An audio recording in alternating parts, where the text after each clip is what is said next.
Excellency is accompanied by the First Lady, Mama Janet Museveni.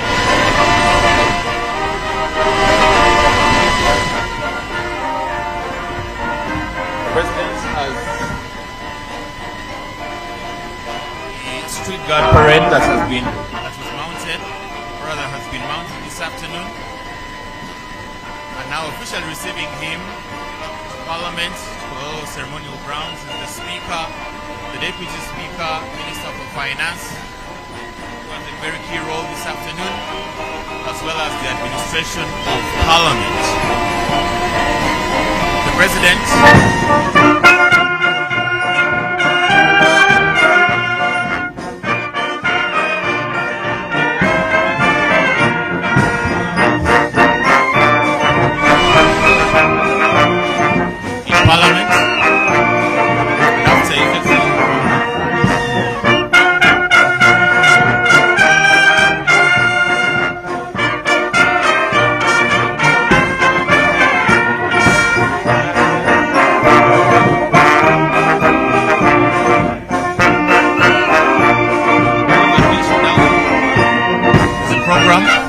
going to be followed this afternoon.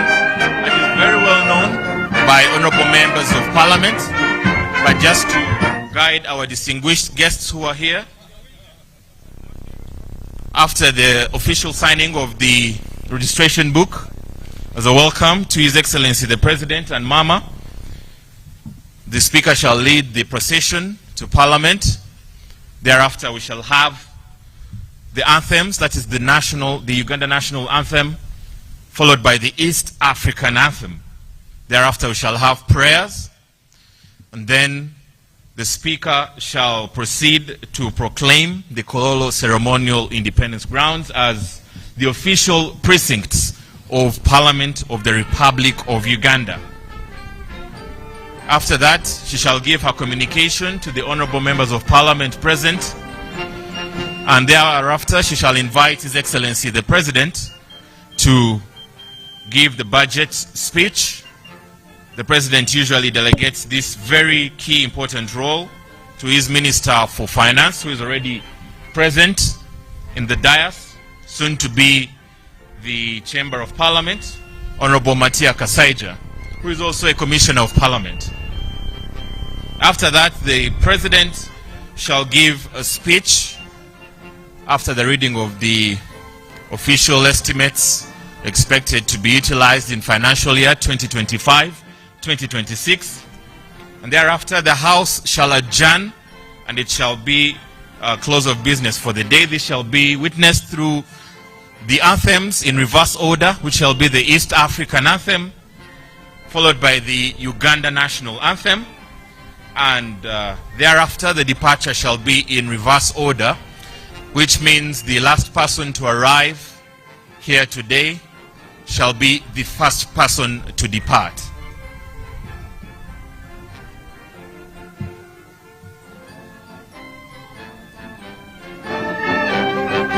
This is the second sitting of the first meeting of the 5th session of the 11th Parliament of Uganda, this Thursday afternoon, the 12th of June 2025.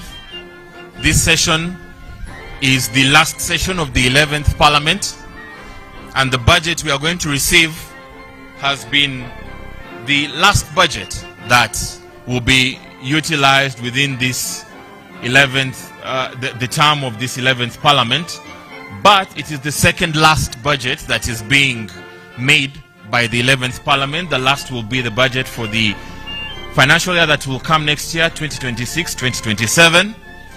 That means Parliament of Uganda still has another budget to work on. His Excellency has concluded signing in the registration book, and now the Speaker shall bring us into the official business of Parliament. Thank you. Honorable members, His Excellency the President and Madam Speaker.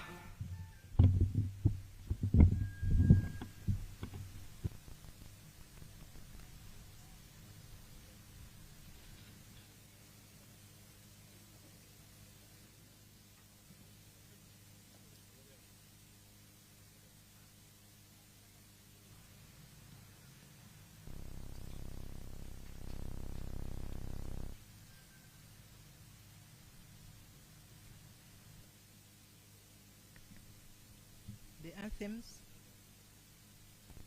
The anthems.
Prayers.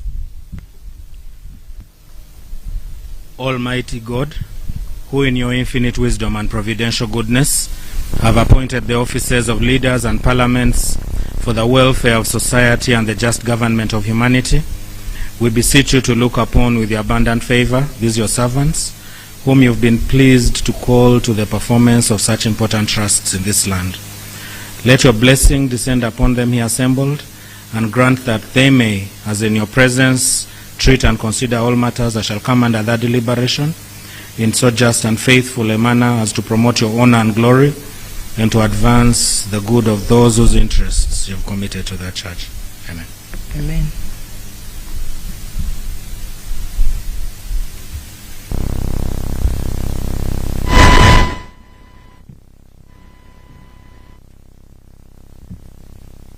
Item number 3, proclamation by the Right Honourable Speaker of the Parliament of Uganda.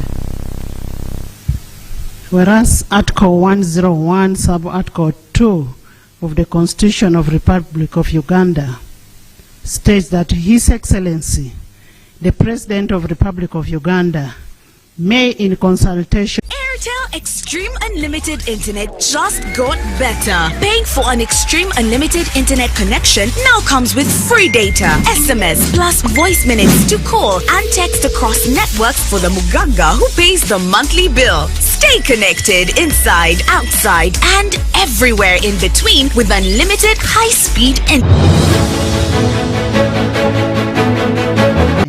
his intention to address Parliament and the nation on the national budget for the financial year 2025-2026. Now, therefore, in accordance with Rule 18, Sub-Rule 1 of the Rules of Procedure of Parliament, I hereby proclaim that Parliament shall sit at Kololo Ceremonial Grounds on Thursday, 12th, 2025 at 14 hours to receive the address of His Excellency the President on the national budget for financial year 2025-2026, and the Kololo Ceremonial Grounds to be the precincts of Parliament for the above-mentioned purpose, given under my hand at Parliament House, Kampala, this 12th day of June 2025, signed by Anita Annette Amon, Speaker of Parliament. Item number 4, communication from the Chair. Your Excellency, the President of the Republic of Uganda, Yoweri Kaguta Museveni, accompanied by the First Lady, Mama Janet Kataha Museveni, who also doubles to be the Minister of Education and Sports, Her Excellency, the Vice President, retired Major Alupo Jessica Epel, His Lordship, the Honorable Chief Justice, Honorable Chigamoy Alphonse Owiny-Dollo, the Right Honorable Deputy Speaker of Parliament, Right Honorable Thomas Tayebwa, the Right Honorable Prime Minister and Leader of Government Business, together with your deputies, the Right Honorable Leader of Opposition in Parliament, Honorable Joel Senyonyi, the Cabinet Ministers and Ministers of State, Your Excellency, the Commissioners, Ambassadors and members of the Diplomatic Corps, Honorable Members of Parliament of Uganda and the East African Legislative Assembly, the Vice Chairman of the National Resistance Party, Alhaj Moses Chigongo, members of the Central Executive Committee of NRM Party, the Secretary General of the National Resistance Movement, Right Honorable Richard Trodong, the former national leaders present, traditional and cultural leaders present, the religious leaders who are present here, the Inspector General of Government, IG, Honorable Betty Olive Namisango Kamia, the Chairperson of the Constitutional Commissions, the Head of Public Service and Secretary to Cabinet, Madame Lucy Nachobe, the Auditor General, Mr. Akol Edward, members of the Constitutional Commission, permanent secretaries present, the Chief of Defense Forces, General Muhosi, the Inspector General of Police, Mr. Baz Byakagaba, the Commissioner General of Prisons, Dr. Canon Johnson, the Governor of Bank of Uganda, Dr. Tinyego, distinguished guests, ladies and gentlemen. I welcome you to the second sitting of the 5th session of 11th Parliament. You may recall that last week on 5th June 2025, Parliament hosted His Excellency the President of the Republic of Uganda, General Yoweri Kaguta Museveni, at the official state opening of the 5th session of 11th Parliament, during which His Excellency delivered a remarkable address on the state of nation. I take this opportunity to acknowledge and thank His Excellency the President of the Republic of Uganda for fulfilling his constitutional obligation as enshrined in Article 101, Sub-Article 1 of the Constitution of the Republic of Uganda. Today, we are once again immensely gratified to host His Excellency, the President of the Republic of Uganda, who is here to deliver the budget speech for financial year 2025-2026 in fulfillment of his constitutional obligation under Article 155, Sub-Article 1 of the 1995 Constitution of the Republic of Uganda, which states that the President shall cause to be prepared and laid before Parliament in each financial year, but in any case not later than 15th day before the commencement of the financial year, the estimates of revenue and expenditure of government for the next financial year. Honorable members, today's budget speech is a culmination of the participatory budget process, which involves various stakeholders as guided by the 1995 Constitution, the Public Finance Management Act 2015, the National Audit Act 2008, the National Audit Act, the Local Government Act 1997.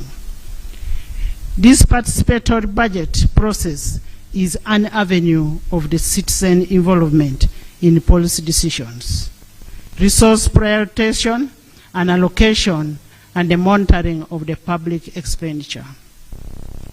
As a people-centered parliament, we commend the various stakeholders for making their input in the national budget, and we urge them to sustain the civic awareness and responsibility during the actual budget execution and accountability as well. Your Excellency, the Parliament of Uganda is cognizant of the people participation as a cornerstone for deepening democracy, which is a standing governance principle for our beloved nation. Your Excellency and honorable members, allow me to highlight some of the key milestones achieved by legislature during the budget consideration process. Pursuant to Section 9, 5, and 8 of the Public Finance Management Act 2015 and Rule 145 of the Rules of Procedure, the House approved the National Budget Framework Paper 2025-2026, 2029-2030 on the 30th day of January 2025. 2. Pursuant to Section 12 of the Public Finance Management Act 2015 and Rule 152 of Rules of Procedure, Parliament approved a ministerial policy statement for financial year 2025-2026 during the period of 9th to 16th April 2025. Pursuant to Section 8 of the Public Finance Management Act 2015 and Rule 157 of the Rules of Procedure, Parliament passed 7 tax and revenue bills on 13th and 14th May to enable the realization of revenue to finance the national budget for financial year 2025-2026. In furtherance to Section 14 of the Public Finance Management Act 2015 and Rule 158 and Rule 159 of the Rules of Parliament, Parliament approved the national budget for the financial year 2025-2026 on 15th day of May 2025. Your Excellency, the efficiency and effectiveness of legislature is as a result of constructive engagement between legislature, executive, and judiciary, as well as the relevant stakeholders. I take this opportunity to greatly appreciate all the honorable members of Parliament, the front bench, the shadow cabinet, and all the stakeholders for their dedication throughout the budgeting process and ensuring that we do not only meet the legal and constitutional timeline, but also adequately interrogate the budget. Your Excellency, without preempting your speech on this day, I would like to highlight the silent issues that arose during the budget consideration process. 1, the need to strengthen the oversight over wealth creation funds, notably the parish development model, the youth livelihood, UWEP, SAGE, so that the funds actually reach their intended beneficiaries and attain the desired impact. 2, to strengthen the implementation and oversight of high-impact projects under the NDP4, so that the intended objectives are achieved. These high-impact projects are what we previously referred to in NDP3 as the core projects. 3, to strengthen the commitment control in budget execution by compelling the accounting officers to commit to the actual budgets and work plans as approved. This is important for budget discipline. 4, the minimization of supplementary budgets and the need to adherence to Section 25(7) of the Public Finance Management Act 2015 to limit supplementary budget requests to items that are absorbable, unavoidable, and unforeseeable. 5, the need to adequately plan and resource efficiency management measures to address the prevailing debt burden. The need to increase public investment in productive growth areas such as EMIOGA, parish development model, the 4-acre prosperity model, and deepen the financial inclusion and aid the growth of taxable formal sector so as to widen the tax base and improve on the tax to GDP ratio. Your Excellency, in the spirit of fostering regional integration, Parliament is cognizant of the need for deliberate reforms in customs and migrations. These requirements and procedures are in order to eliminate the non-tariff barriers and ease the movement of people, goods, and services across the East African community. The need for deliberate intervention to enhance the human capital development as a way of strengthening the competitiveness of Ugandan population. Your Excellency and members, as we embark on financial year 2025-2026, I call upon the accounting officers to ensure the prudent, efficient, and effective utilization of public resources, and that is pursuant to Section 21 and 45 of the Public Finance Management Act 2015. Your Excellency and honorable members, Article 83, Sub-Article 2A of the Constitution of the Republic of Uganda permits members of Parliament to leave and join political parties or political organizations of their choice within 12 months before the end of term of Parliament in order to participate in activities or programs for political parties or political organizations relating to the general elections. I am in receipt of notification from the following members of Parliament who have left the Forum for Democratic Change, FDC, and opted to join the People Front for Freedom, PFF. Honorable Semuju Ibrahim, MP Kira Municipality. Honorable Kabusu Moses, MP Chamuswa County.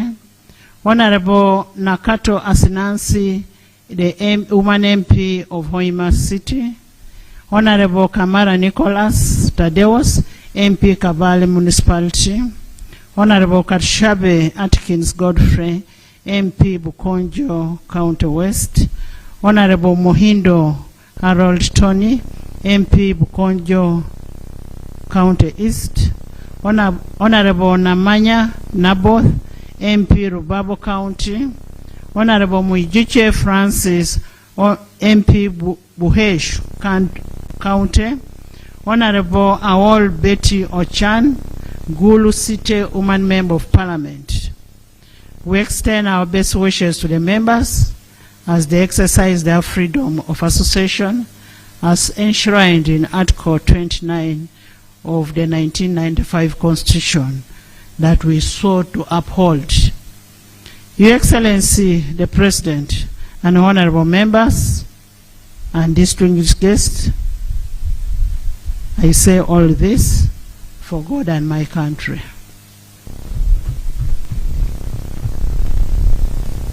Item number 5, presentation of the budget speech by His Excellency the President of the Republic of Uganda. Honorable members, I have been duly notified that the Minister of Finance, Planning and Economic Development will deliver the budget speech on behalf of His Excellency the President, and thereafter the President will also give his remarks, additional remarks to what has been delivered.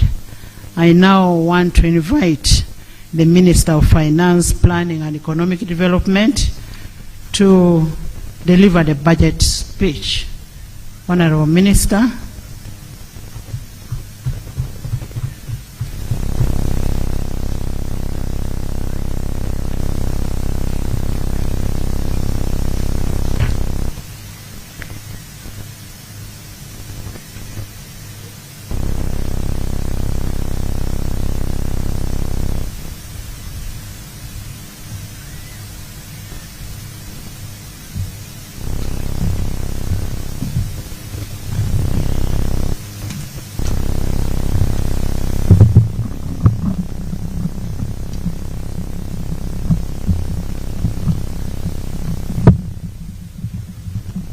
Your Excellency, the President of Uganda, Your Excellency, the Vice President, Right Honorable Speaker of Parliament,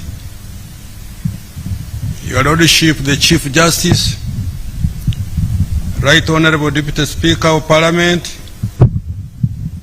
Your Lordship, the Deputy Chief Justice, the Vice Chairman of the NRM Party, the Right Honorable Prime Minister, Right Honorable Deputy Prime Ministers, Honorable Ministers, Your Excellencies and the Ambassadors and the heads of diplomatic missions, Honorable Members of Parliament, former national leaders, cultural leaders, religious leaders, distinguished guests, ladies and gentlemen, good afternoon. Madam Speaker, in fulfillment of Article 155 Part 1 of the Constitution, and on behalf of His Excellency the President, I present to Parliament and the people of Uganda the budget for financial year 2025-26 as approved by Parliament.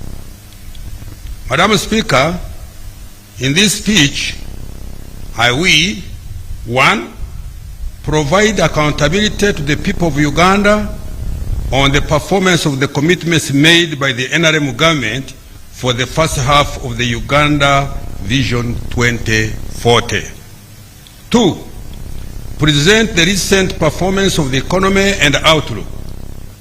3, account to the people of Uganda on the commitments that government made for financial 24-25 that is coming to an end in a few days, and the private areas of the budget for financial 25-26.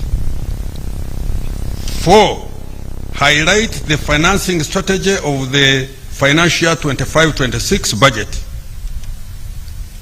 Now, accountability of the performance of the commitments made by the NRM government for the first half of Uganda Vision 2040.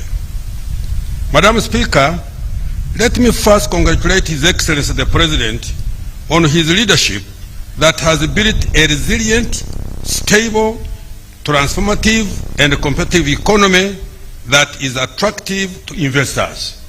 Obugaro.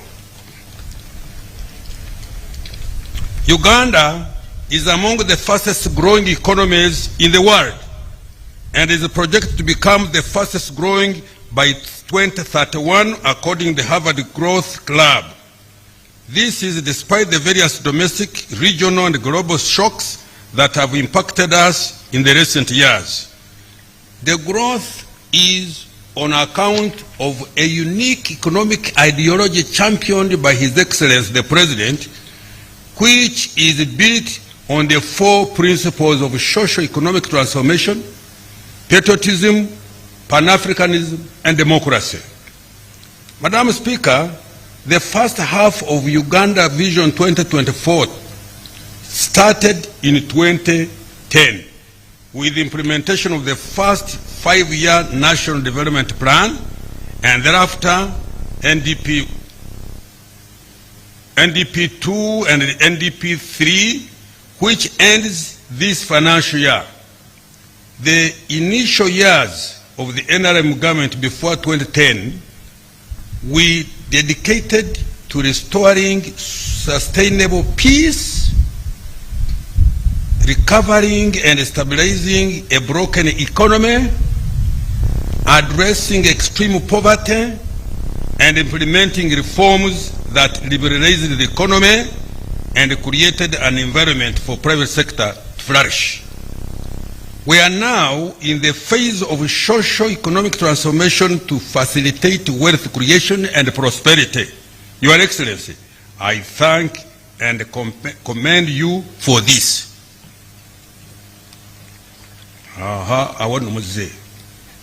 Madam Speaker, the budget for financial year 2025-26 will conclude the implementation of the current NRM manifesto and start the implementation of the 4th National Development Plan. For the next 15 years, the successive national development plans will implement the 10-fold economic growth strategy. This strategy aims to expand the size of the economy to US dollars 500 billion by 2040 from US dollars 61.3 billion estimated this financial year 24-25. Madam Speaker, over the accountability period, government has undertaken targeted investments that have built a firm foundation and strengthened the resilience of our economy. I wish to highlight the following achievements. 1, total peace, security of person and property, political stability have been the foundation upon which sustained high economic growth and wealth creation to be built. 2, the economy more than tripled to shillings 226.3 trillion Uganda shillings, equivalent to US dollars 61.3 billion this financial year 24-25, from shillings 64.8 trillion, equivalent to US dollars 27.9 billion in financial 2010-2011. In March 2024, Uganda met the criteria for graduation from the category of least developed countries. Let me repeat this. In March 2024, Uganda met the criteria for graduation from the category of least developed countries. 4, life expectancy has improved to 68.2 years in financial year 23-24 from 63.3 years in 2010-11 and from 50.4 years in 2002. This has been partly driven by improvements in access to health services, massive immunization campaigns that reduce disease prevalence and child mortality. 5. The population living within a 5-kilometer radius of a health facility is now 91% from about 8% in financial year 2010-2011. And 81% of parishes now have government-aided schools. 6. Poverty has decreased by 16.1% in financial year 2020-23-24 from 24.5% in financial year 2010-2011. In addition, Madam Speaker, persons in the subsistence economy reduced to 33% in financial year 23-24 from 69% in financial year 2010-2011. Madam Speaker, Uganda is becoming a more equal society. The results of the National Household Survey released by the Uganda Bureau of Statistics last month show that income inequality has declined significantly in the past 4 years. The Gini coefficient, which is a statistical measure used to determine the extent of income inequality within a population, has reduced to 36% from 41% in 2020. 8. Madam Speaker, Ugandans can now connect to all borders on tarmac and reach all parts of the country, east, west, south, north, by tarmac or improved Madam roads. 9. Installed electricity generation capacity increased fourfold to 2,051 megawatts in financial year 23-24 from 595 megawatts in financial year 2010-2011. Consequently, the proportion of the population with access to electricity increased fivefold to 57% in financial year 23-24 from 11% in financial year 2011. The percentage of the population subscribed to the internet rose to 53% in 2022 from 1.8% in 2010, and the national ICT backbone infrastructure extended to 4,300 kilometers in financial year 22-23 from 1,380 kilometers in financial year 2010-2011. The economy has diversified from the traditional 3 C's, which are coffee, cotton, copper, and 3 T's, which are tobacco, tea, and tourism, to a more sophisticated economy. For example, Uganda has added 31 new products to its export basket in the last 15 years, including light manufactured products such as steel, processed food, cement, pharmaceuticals, dairy products, ceramics, and clothes.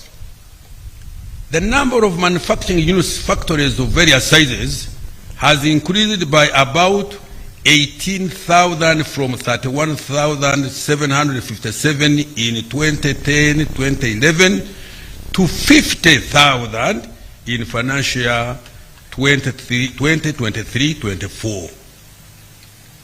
As a result, this has increased the share of manufactured exports significantly. Madam Speaker, Uganda's economy has been able to achieve all these milestones on account of the right strategy of the NRM government.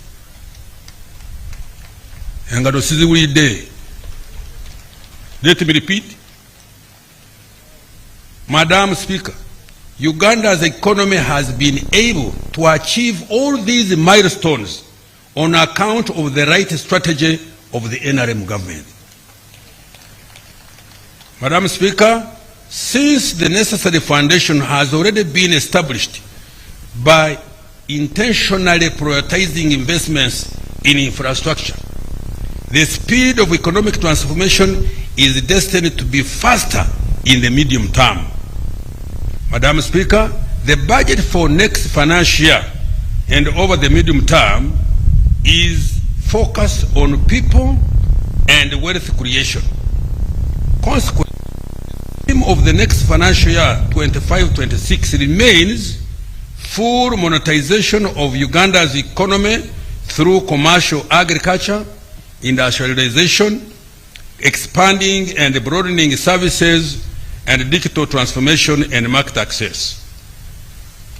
Current recent economic performance and outlook. Madam Speaker, our economy has strengthened its resilience to domestic and external shocks and is estimated to grow by 6.3% this financial year 24-25. This is after recording growth of 8.6% in the third quarter of this financial year. Last financial year 23-24, the economy grew by 6.1%. In nominal terms, the size of the economy is estimated at shillings 226.3 trillion, equivalent to US dollars 61.3 billion in financial year 24-25, rising from shillings 203.7 trillion, equivalent to US dollars 53.9 billion in financial year 23-24. This is equivalent to US dollars 174.2 billion in purchasing power parity terms. My economists will tell you what that means. 12. Madam Speaker, this growth has broad-based, including this growth was broad-based, including in agriculture, industry, and services like ICT. This was on account of continued implementation of government interventions and sound fiscal and monetary policies that have supported private sector investment. Madam Speaker, the impressive economic performance has been driven by His Excellency the President's commitment and deliberate investment in wealth creation initiatives.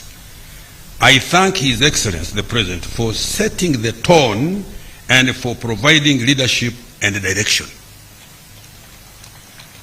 Madam Speaker, government has invested over shillings 9 trillion in key wealth creation initiatives over the last 10 years. These include Uganda Development Bank, 4.45 trillion, the Parish Development Model, shillings 3.3 trillion by end of financial year 24-25, Emioga, shillings 553 billion, the Youth Livelihood Program, shillings 207.95 billion, the Small Business Recovery Fund, shillings 100 billion, the Agricultural Credit Facility, shillings 495 billion, the Youth Venture Capital Fund, shillings 12.5 billion, Uganda Women Entrepreneurship Program, shillings 168 billion. The Invite Project, shillings 800 billion. The GROW Project, shillings 824 billion. And Uganda Development Corporation, 1.2 trillion, among others.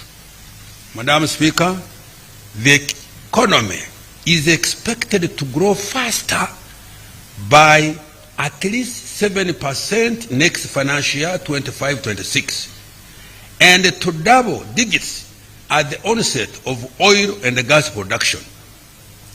The size of the economy is projected to expand to shillings 254.2 trillion, equivalent to US dollars 66.1 billion in financial year 25-26.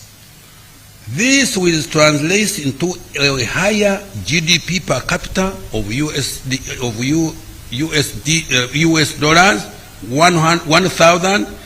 Let me repeat this. This will translate into a higher GDP per capita of US dollars 1,324 next financial year, compared to US dollars 1,263 GDP estimated for this financial year ending the 30th June this year. Inflation. Madam Speaker, inflation is under control. For the year ending May 2025, the speed at which prices of goods and services rose slowed to 3.4% compared to 4.1% in the same period of the year ago. The slower pace of the increase in domestic prices was due to good export performance and FDI inflows, which led to a stable shilling, increased food production driven by good weather and the parish development model, and the close coordination of the fiscal and monetary policies. In addition, a reduction in the global prices of petroleum products also contributed to the lower prices. The country has been able to benefit from these lower global prices because of the direct importation of petroleum products by the Uganda National Oil Company, UNOC, which removed middlemen in the petroleum supply chain. Therefore, inflation is expected to remain below the policy target of 5% per annum. Now, exchange rates. Madam Speaker, despite global uncertainties, the Uganda shilling has been among the few most stable currencies in Africa.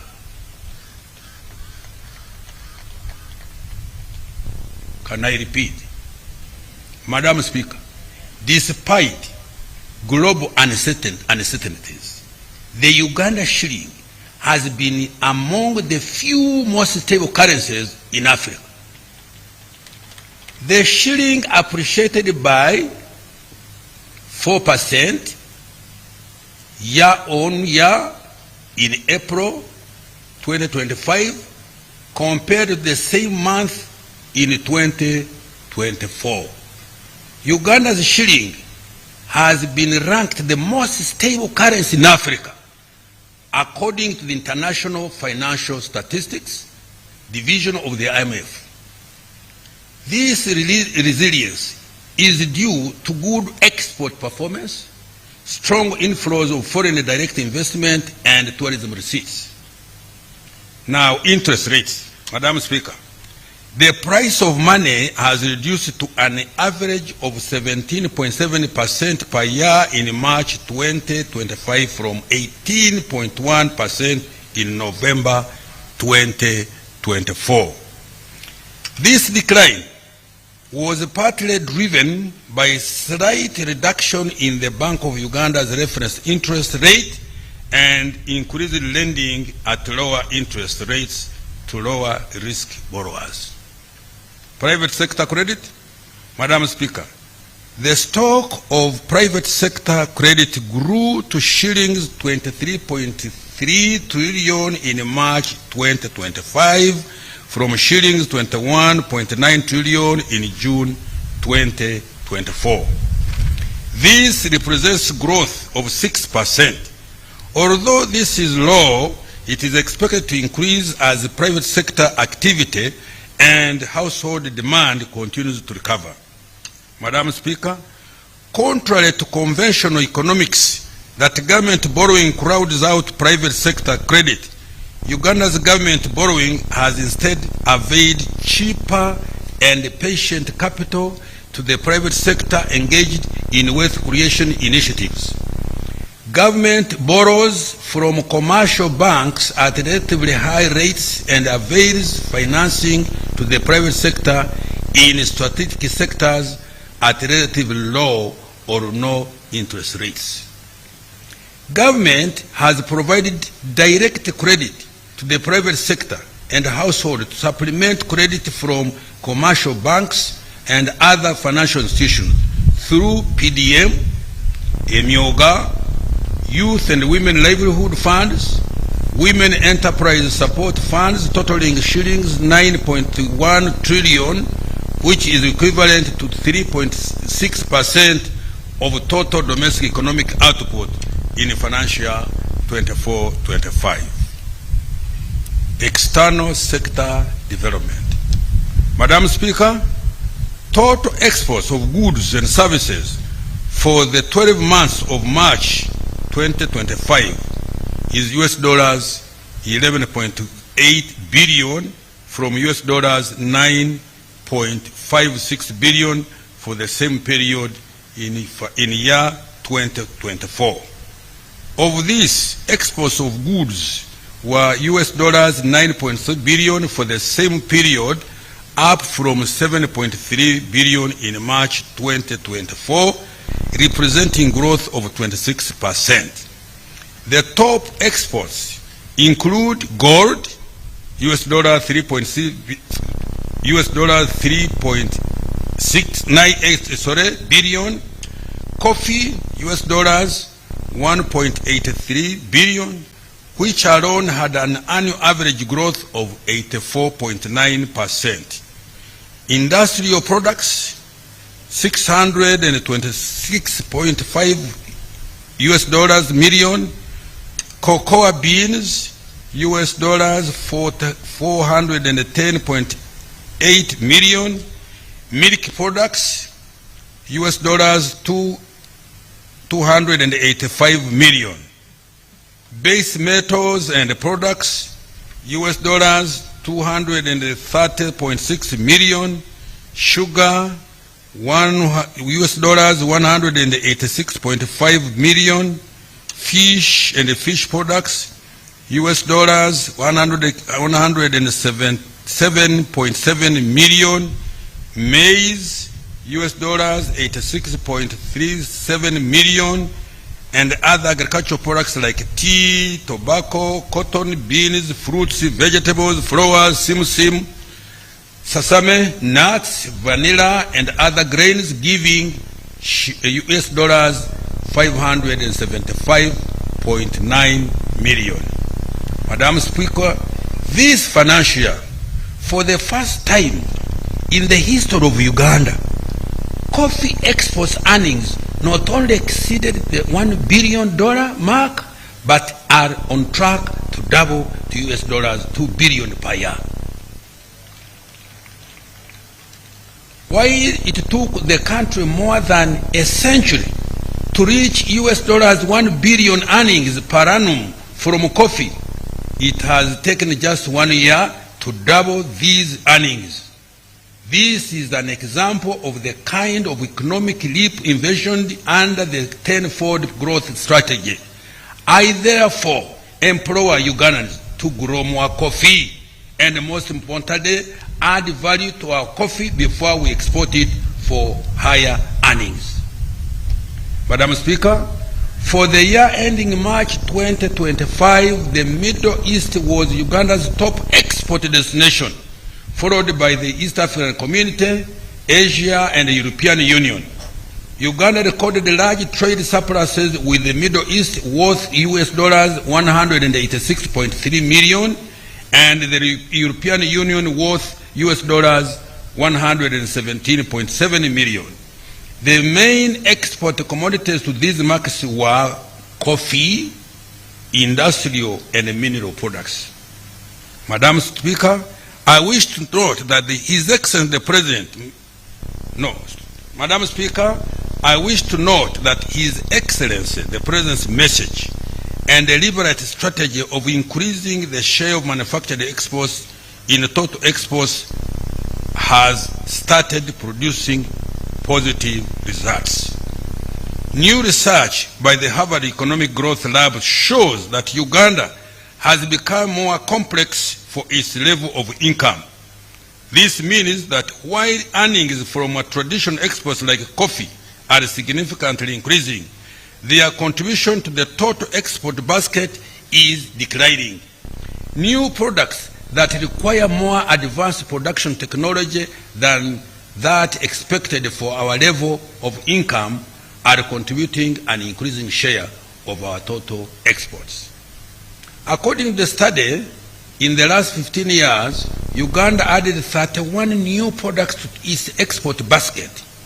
Among these are ICT equipment, serums and vaccines, medicines, new pneumatic tires, batteries, gas turbines, electric integrated circuits, transmission apparatus for radio, telephone and TV, measuring instruments and instruments for physical and chemical analysis, and light manufactured products such as steel, processed food, cement, pharmaceuticals, dairy products, ceramics, and cloth.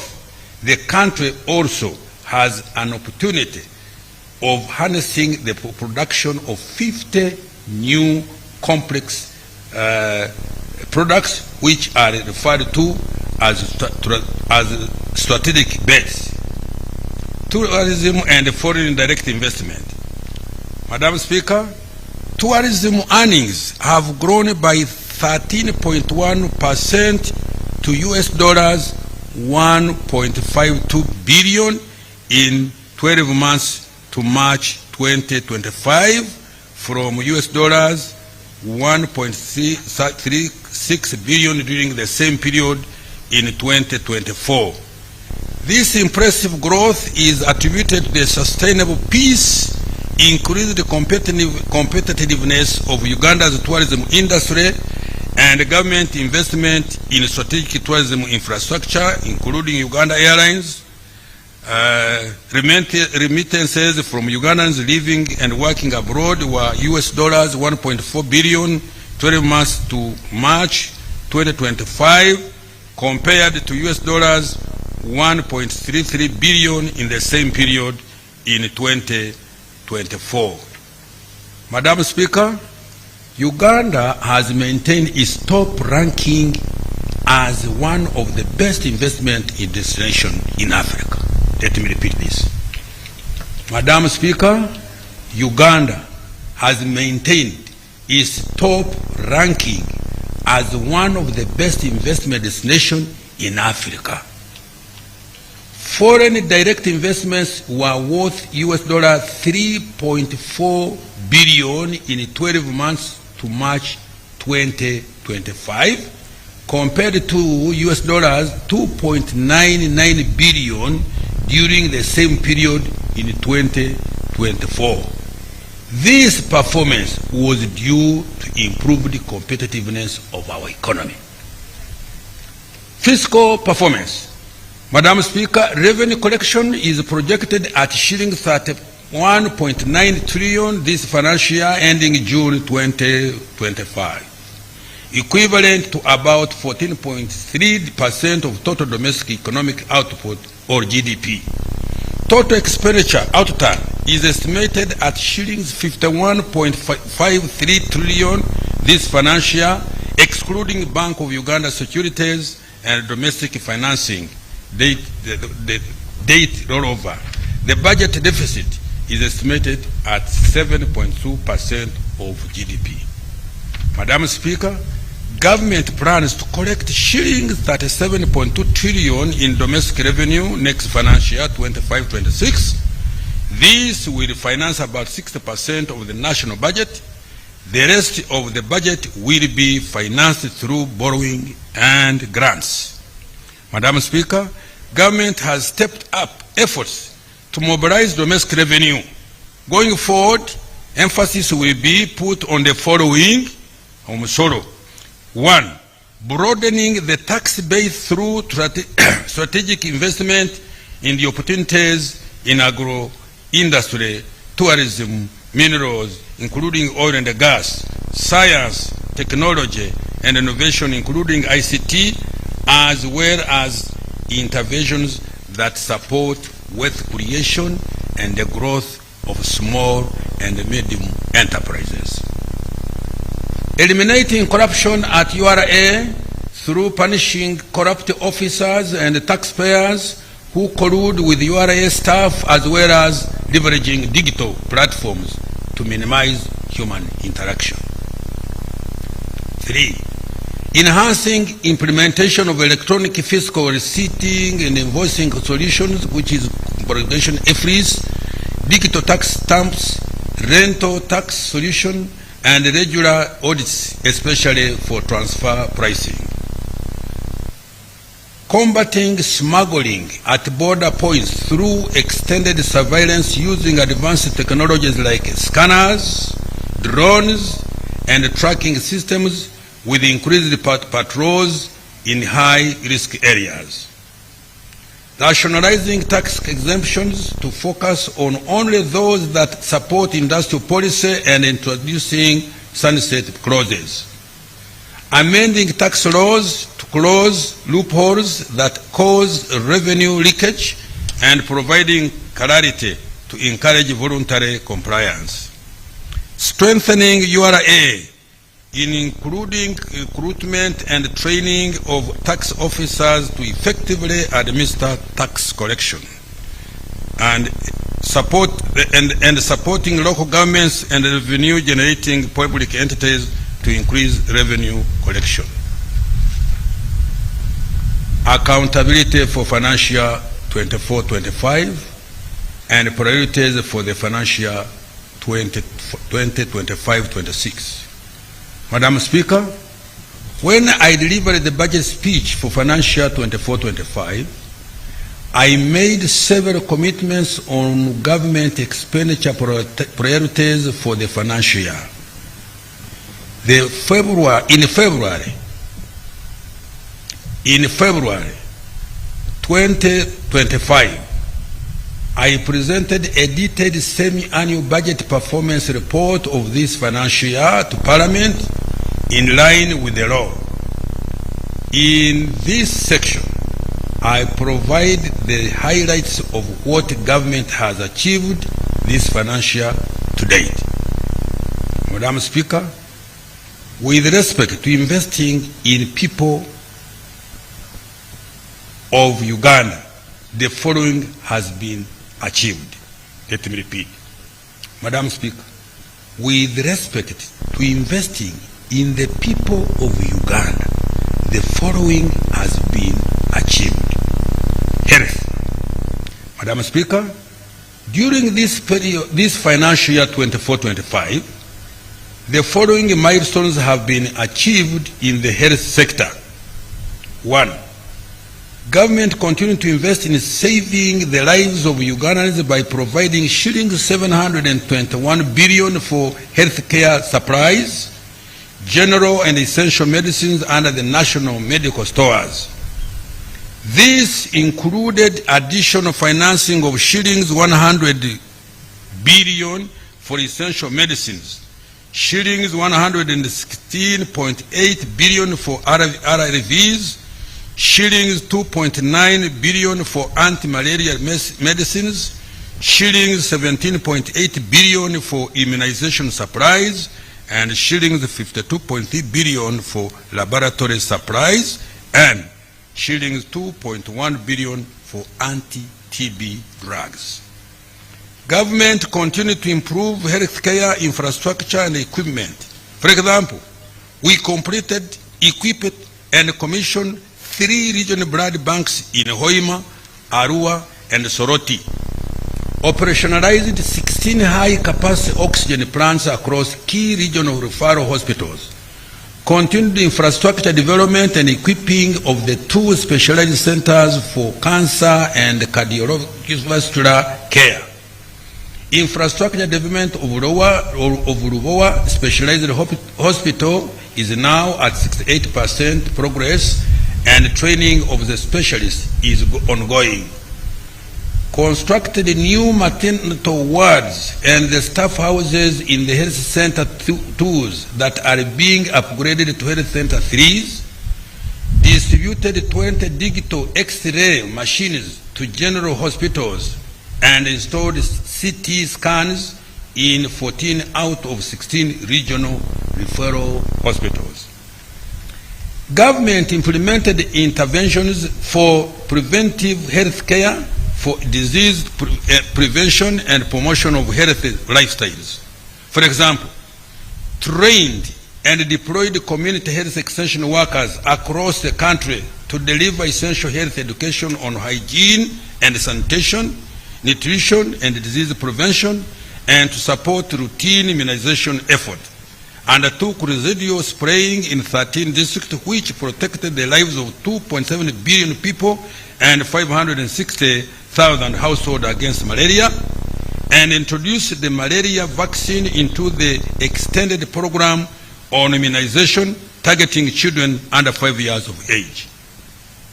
He improved the digitization of healthcare services by extending connectivity of the electronic medical record system in 4 national referral hospitals and 16 regional referral hospitals. This has improved patient record management, drug dispensing, and monitoring the attendance of health workers. Strengthened the national ambulance and emergency care system by providing additional ambulances to improve the national emergency response and referral system.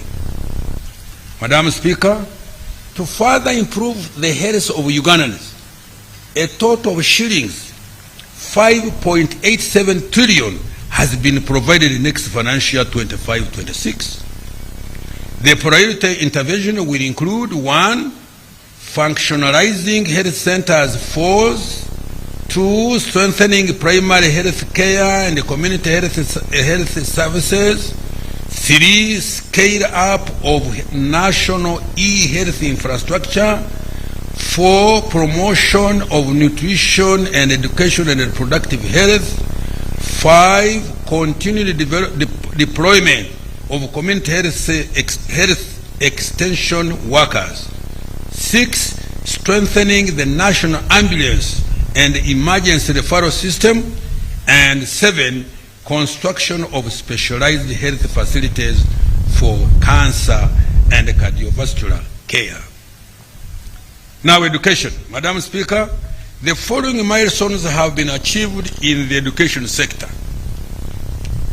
1, provided access to universal primary education for 9.2 million learners and 905,116 learners under universal secondary education. Minister, for record, it is 9.52.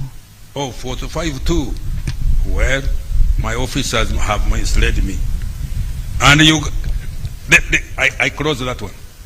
2, over 5,192 students, both diploma programs, benefited from higher education students loan financing scheme.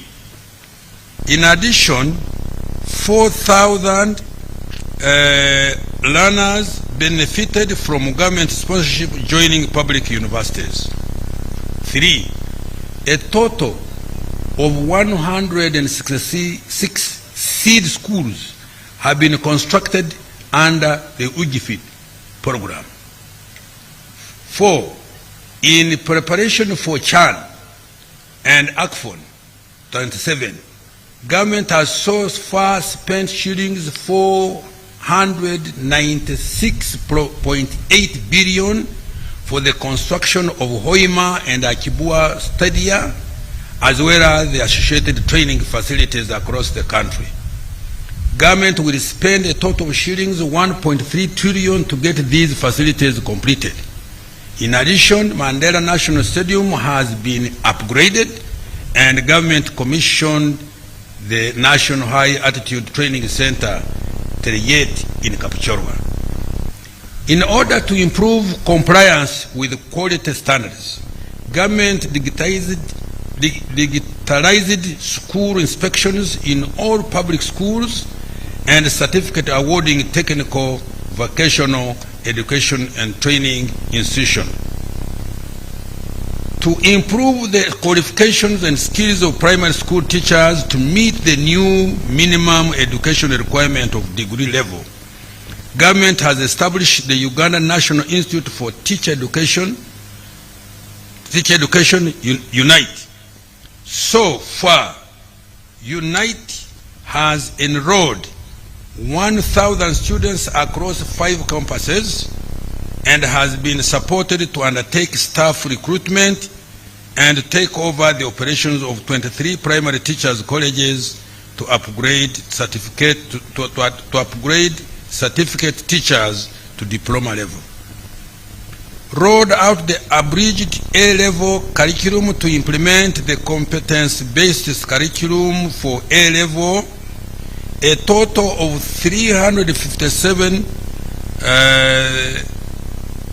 120 learners successfully completed the 4-year cycle under the new lower secondary educational curriculum and are transitioning to the new A-level curriculum.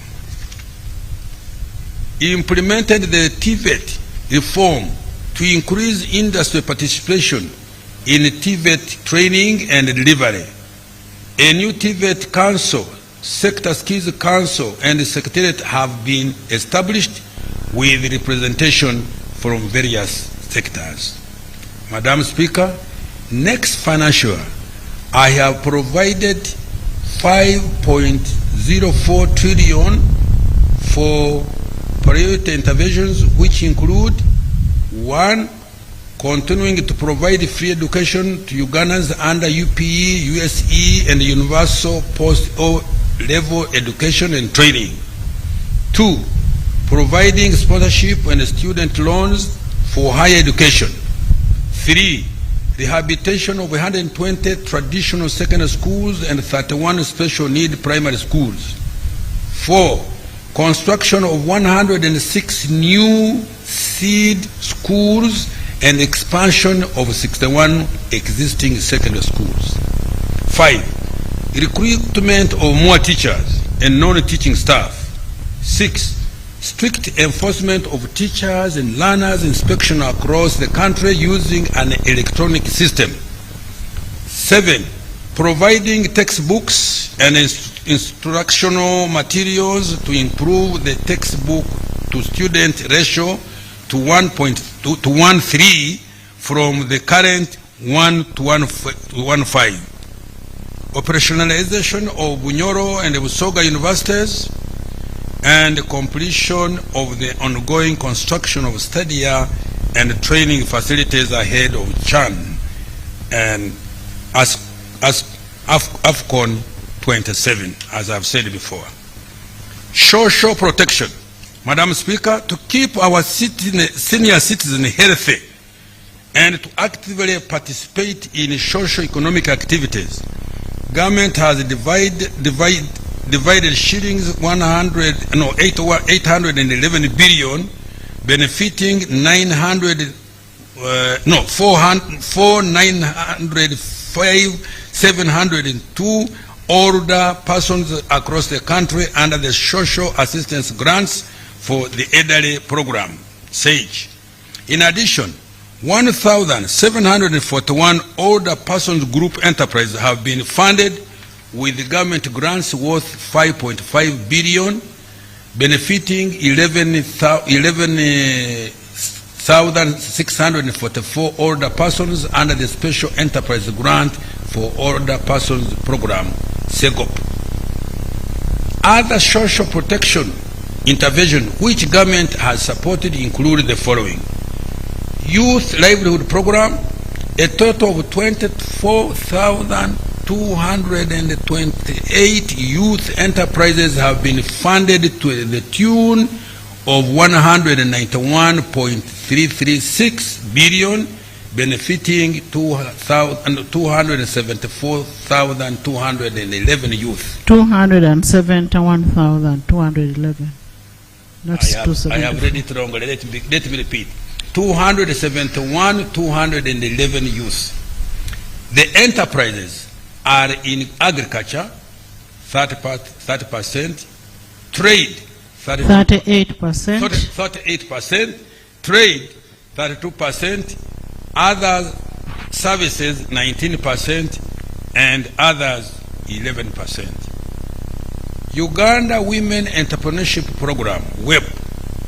Government has financed 21,948 women group enterprises, benefiting 235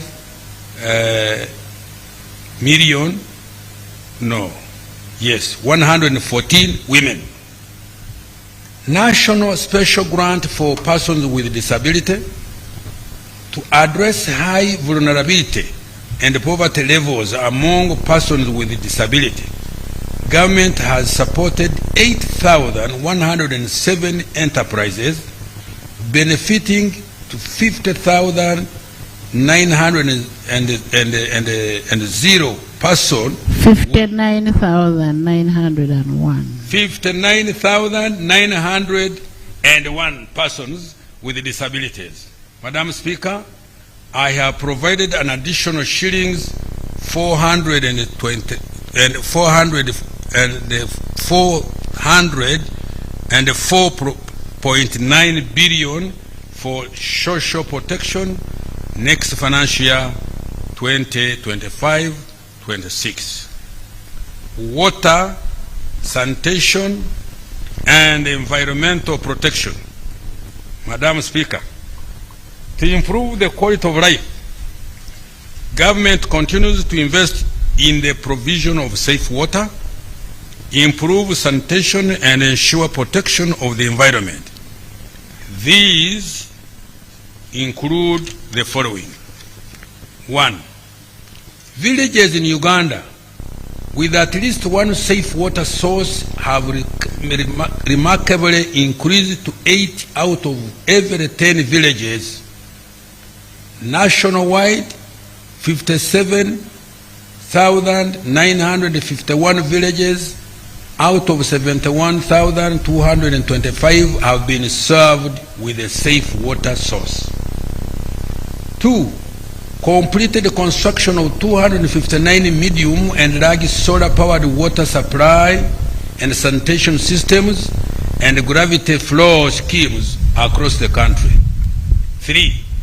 Construction of 42 large solar-powered water supply systems is ongoing in Agago, Yumbe, Amdat, Kabong, Kasese, Kakumiro, Sembabule, Kisoro, Rubanda, Mbulamuti, Bulambuli, Kyenkwanzi, Mubende, Kyegegwa, Buyende, Nakaseke, Namayingo, Rakai, and Buvuma.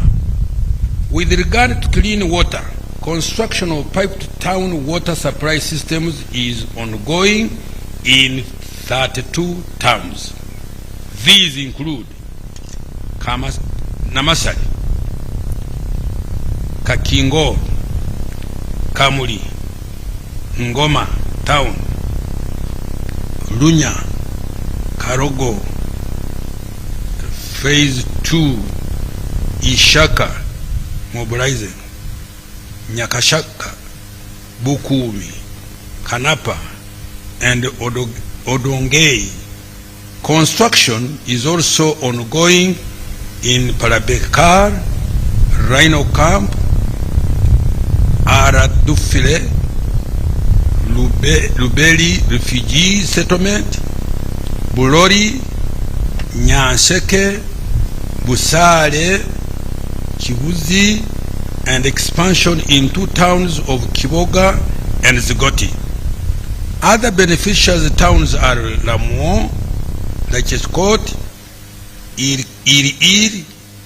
Lorenga Kora, Chora, Manafwa, Butaleja Busorwe, Terinyi, Kibuku, Kadama, Budaka, Kaliro, Namungarwe, Lukungiri, and Obongi.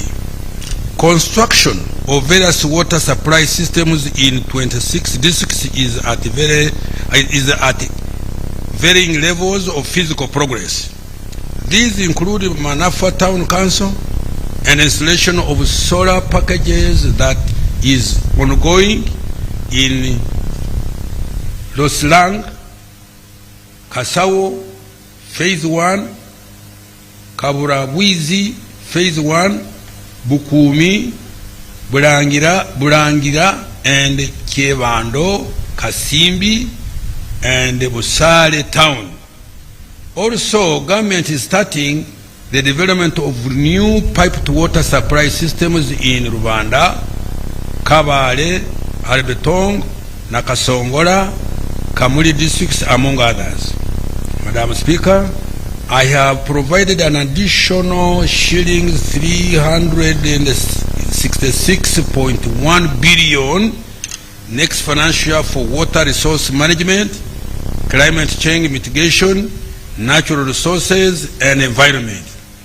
The priority interventions include construction of water supply infrastructure to increase service in the underserved communities in rural, urban, and refugee settlements, increasing rehabilitation and expansion of existing water, sanitation, and hygiene infrastructure, and increasing forest and wetland cover.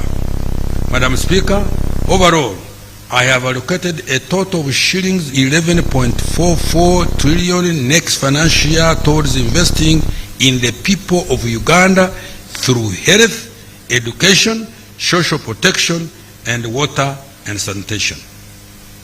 Now, wealth creation programs. Madam Speaker, wealth creation programs have proved effective in integrating lower-income Ugandans into the economy.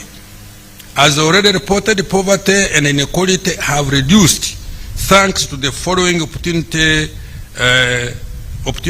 equalizing initiatives that government has implemented.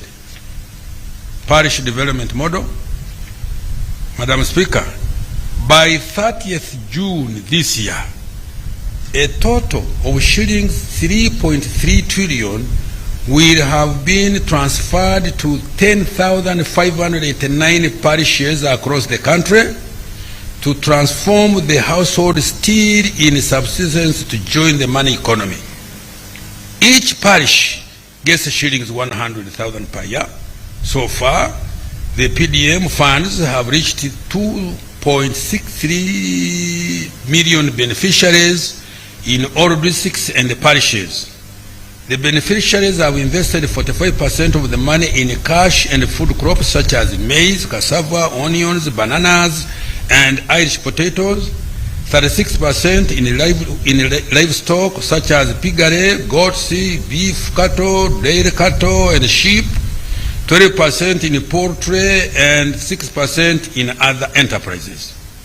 These investments are changing the lives of Ugandans by boosting household incomes, enhancing food security, and creating employment opportunities at local level countrywide. Madam Speaker, PDM operations have been fully digitized to ensure secure and smooth flow of the government grants directly from the National Treasury to the beneficiaries. Government using the National Identification Number, NIN, and the PDM information system to identify the beneficiaries.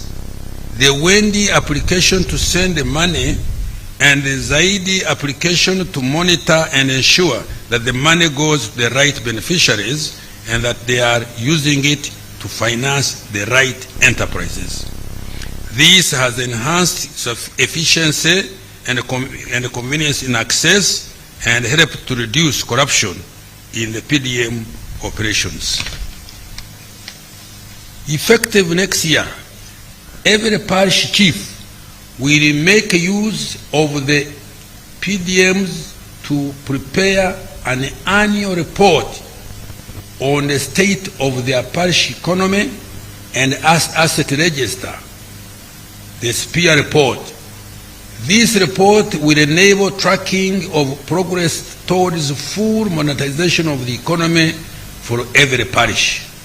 Madam Speaker, I have provided an additional 1.059 trillion next financial year 25-26 for further capitalization of the PDM.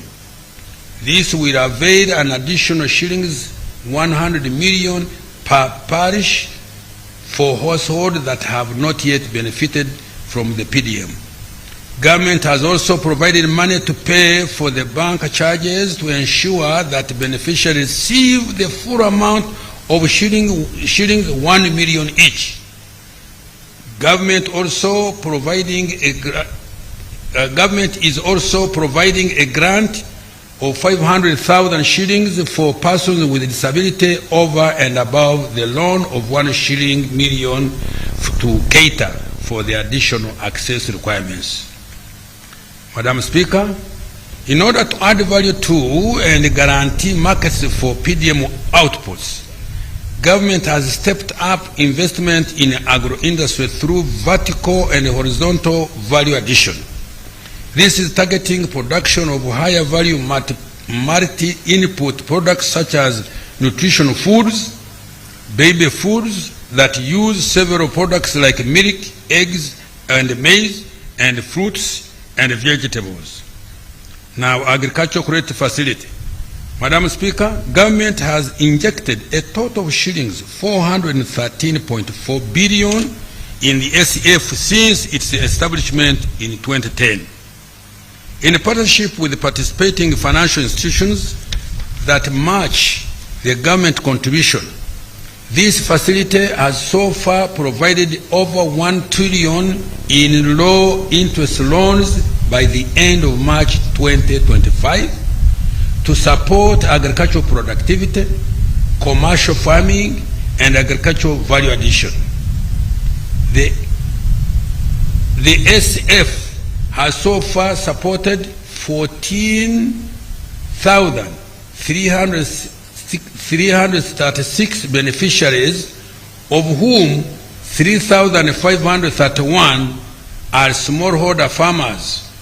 The loans have financed the following: grain trading, shillings 431.4 billion, 43%; on farm activities, shillings 312.8 billion, 32%; agro-processing 166.8 billion, 16%; and post-harvest management, shillings 89 billion, which is 9%.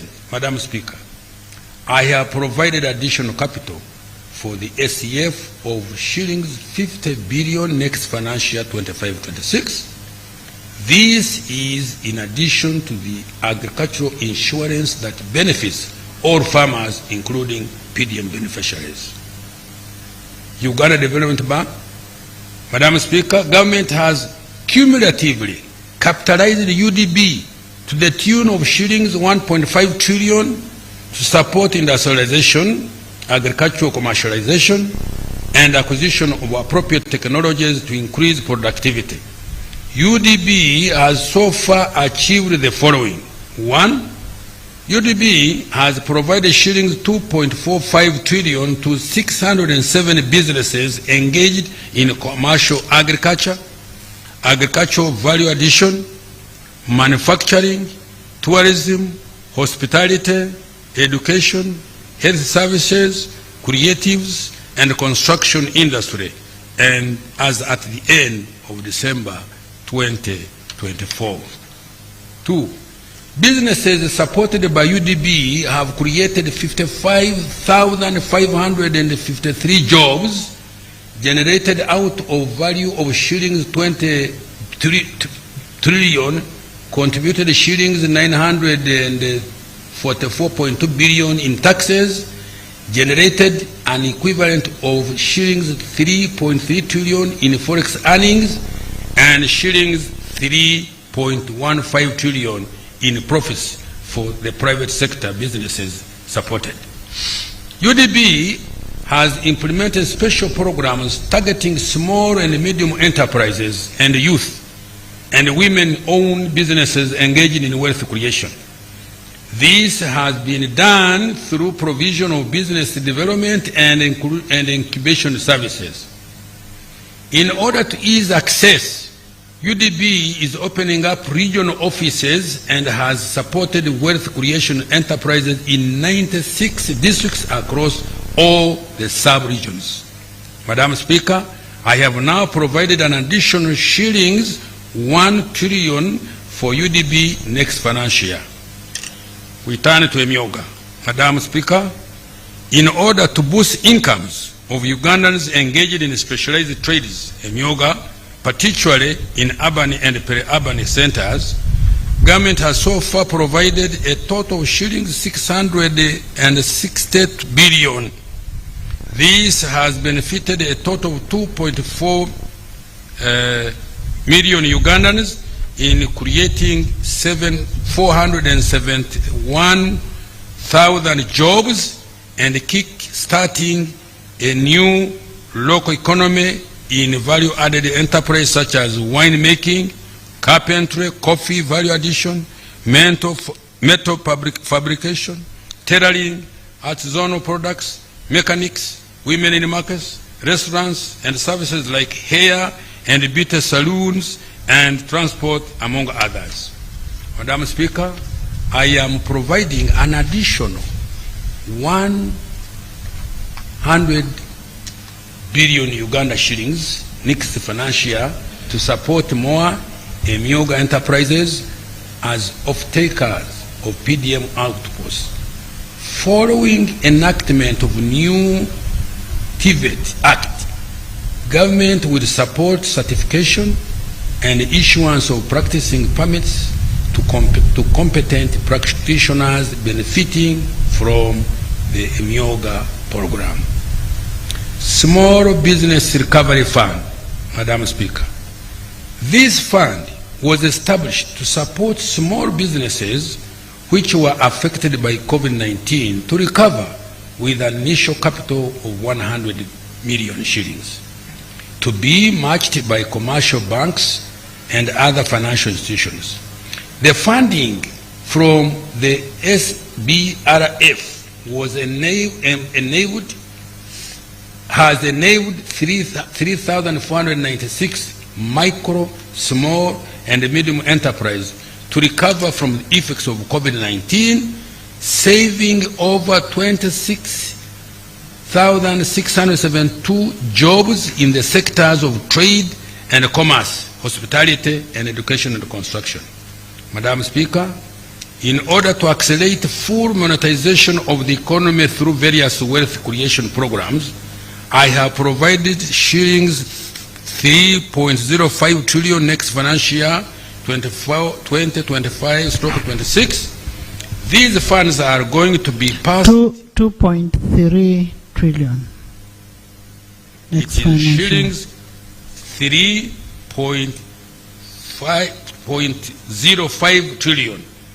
These funds are going to be passed on to Ugandans in wealth creation through PDM, shillings 1.059 trillion, Emyoga shillings 100 billion, UDB shillings 1 trillion, Uganda Development Corporation shillings 187.1 billion, and the Agricultural Credit Facility shillings 50 billion.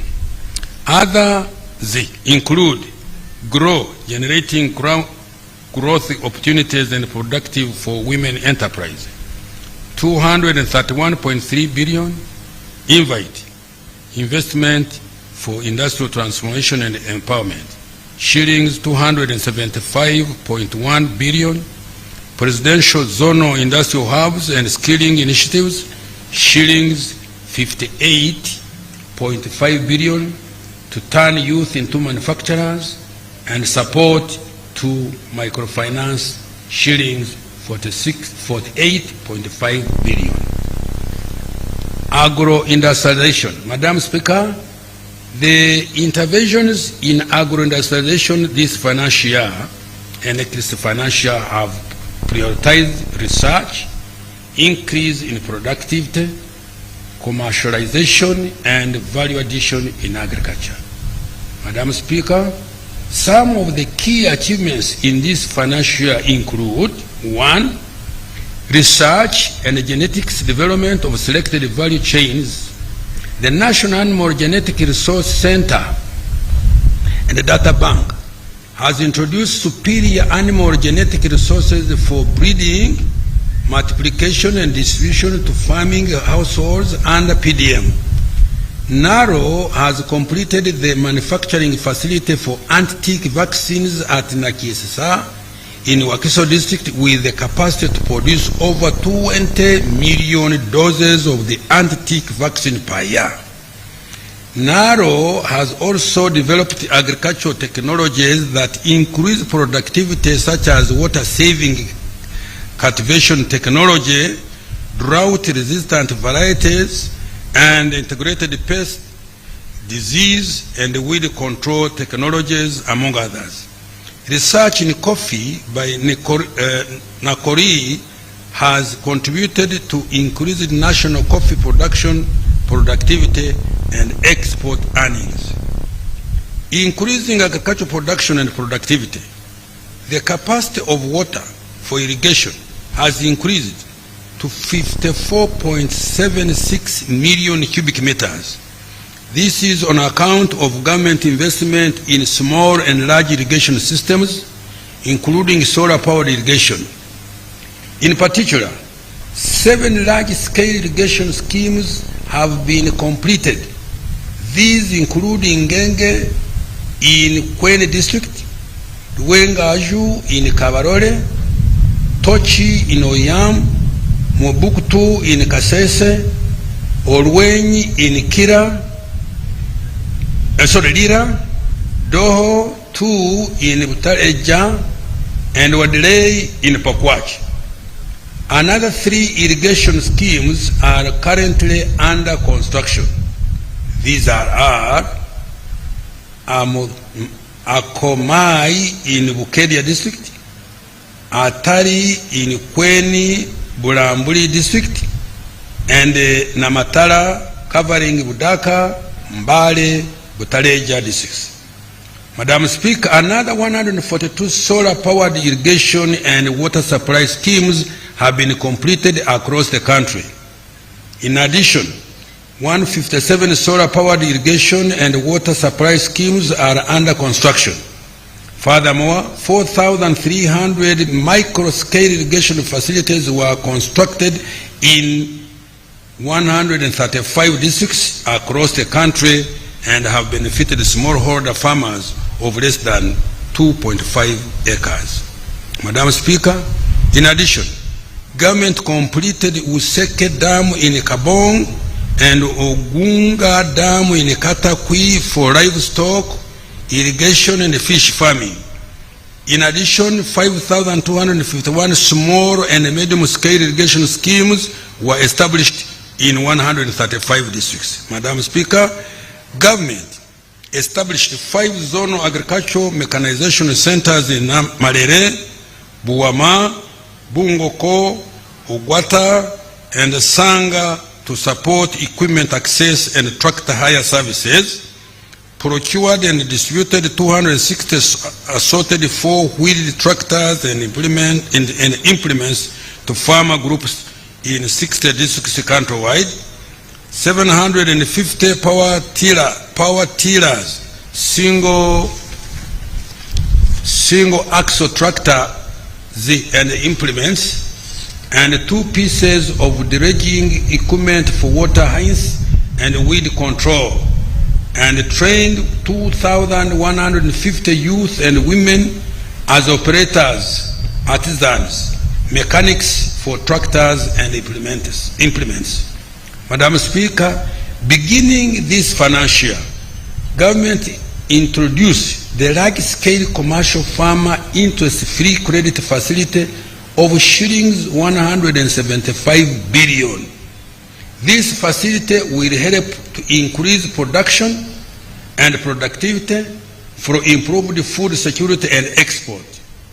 The loan facility can be accessed through government-owned banks, namely Post Bank, Housing Finance Bank, and Pride Bank Limited. Agricultural value addition and marketing. NARO completed setting up an Alpha Safe facility at Namuronge with the capacity to eliminate aflatoxin contamination in grains. The facility has capacity to clean 5 tons of produce per hour.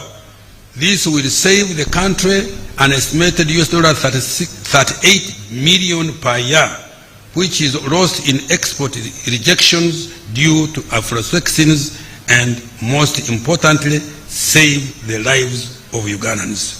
Madam Speaker, to add value to agricultural produce, government constructed 11 agro-processing and storage facilities to increase opportunities for value addition and access to higher value markets.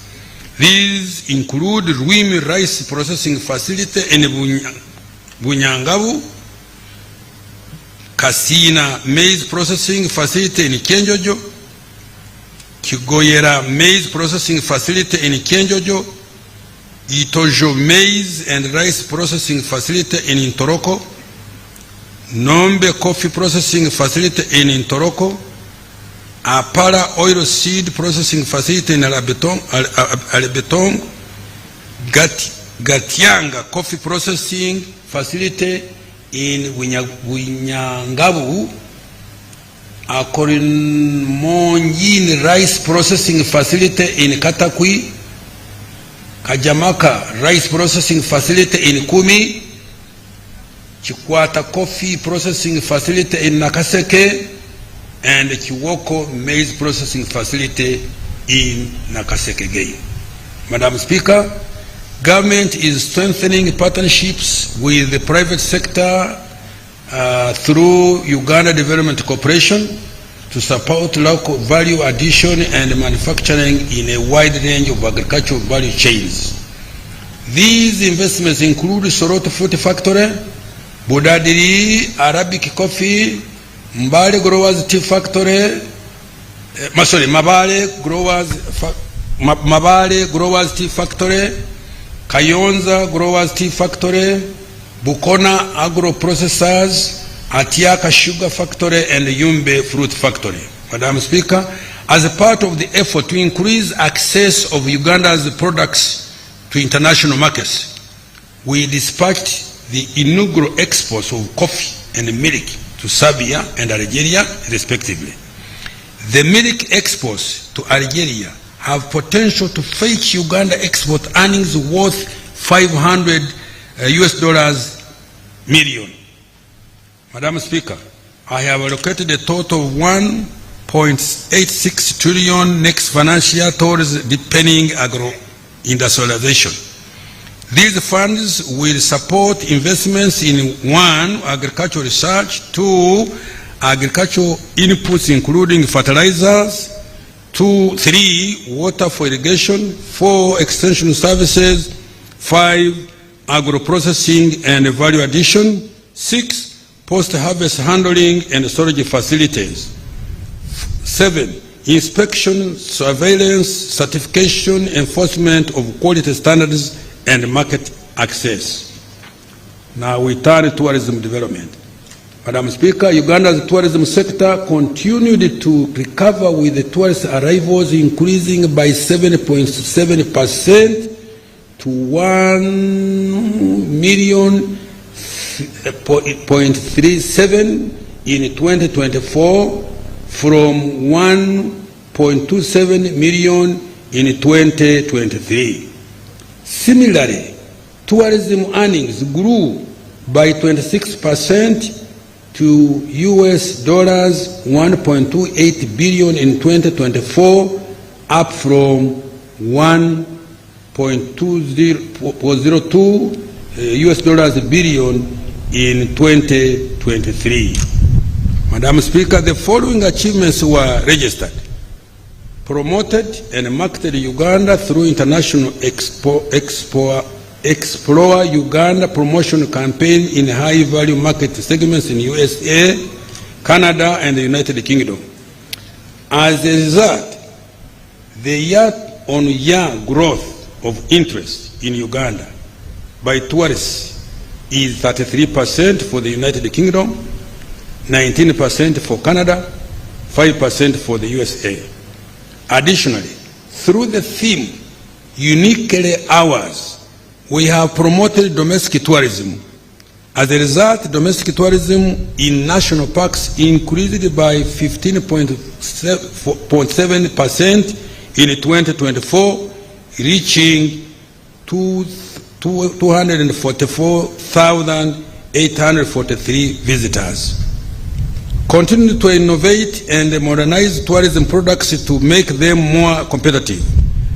This involved maintenance of 1,300 kilometers of rail tracks and roads in tourism protected areas, increasing the cumulative coverage of electric fencing of 177 kilometers in Queen Elizabeth and Murchison Falls National Parks, continued construction of the pier and related infrastructure at the source of the Nile, continuing to upgrade the Uganda Museum and Namugongo Martyrs Shrines, construction of 3,521 meters of climbing ladders and boardwalks on Wenzori Mountains to make hiking safer and fun, completion and commissioning of Kikorongo Equator Monument in Kasese, and the construction of works of Karamoja Museum, which is nearing completion. Government invested in a world-class convention facility in Munyonyo. This has promoted Uganda as one of the regional destinations for meetings, incentives, conferences, and exhibitions. Consequently, Uganda now ranks 7th in Africa in MICE tourism. Madam Speaker, I have allocated shillings 430 billion towards direct investment in tourism next financial year.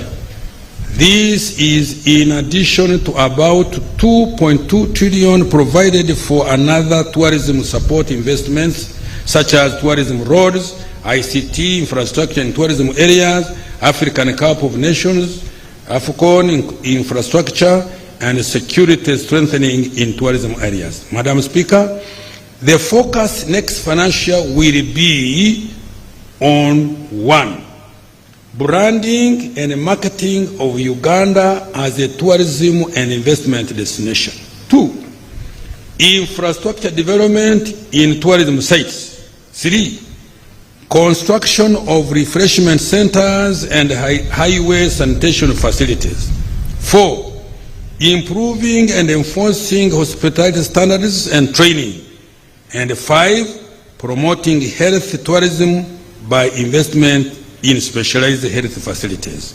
Madam Speaker, government has also stepped up investment in missions abroad to promote economic and commercial diplomacy.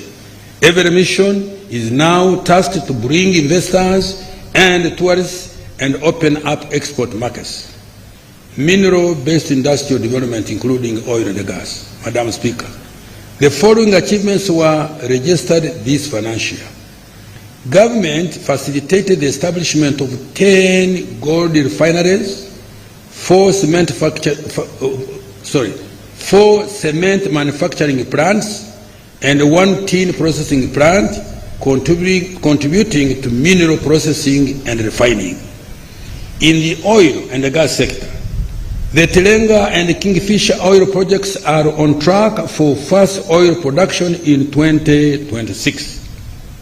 An agreement to construct 60,000 barrels per day oil refinery, which will kickstart the petroleum chemical industry, was signed between Alpha MBM from AIE and the Uganda National Oil Company. Once operations start, the oil and the gas sector will contribute between $1 and $2.5 billion annually to the country's revenues.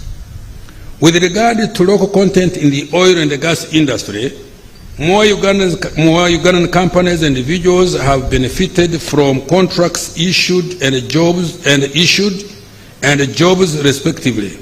Out of 5,693 Tier 1 contracts amounting to a total of value of US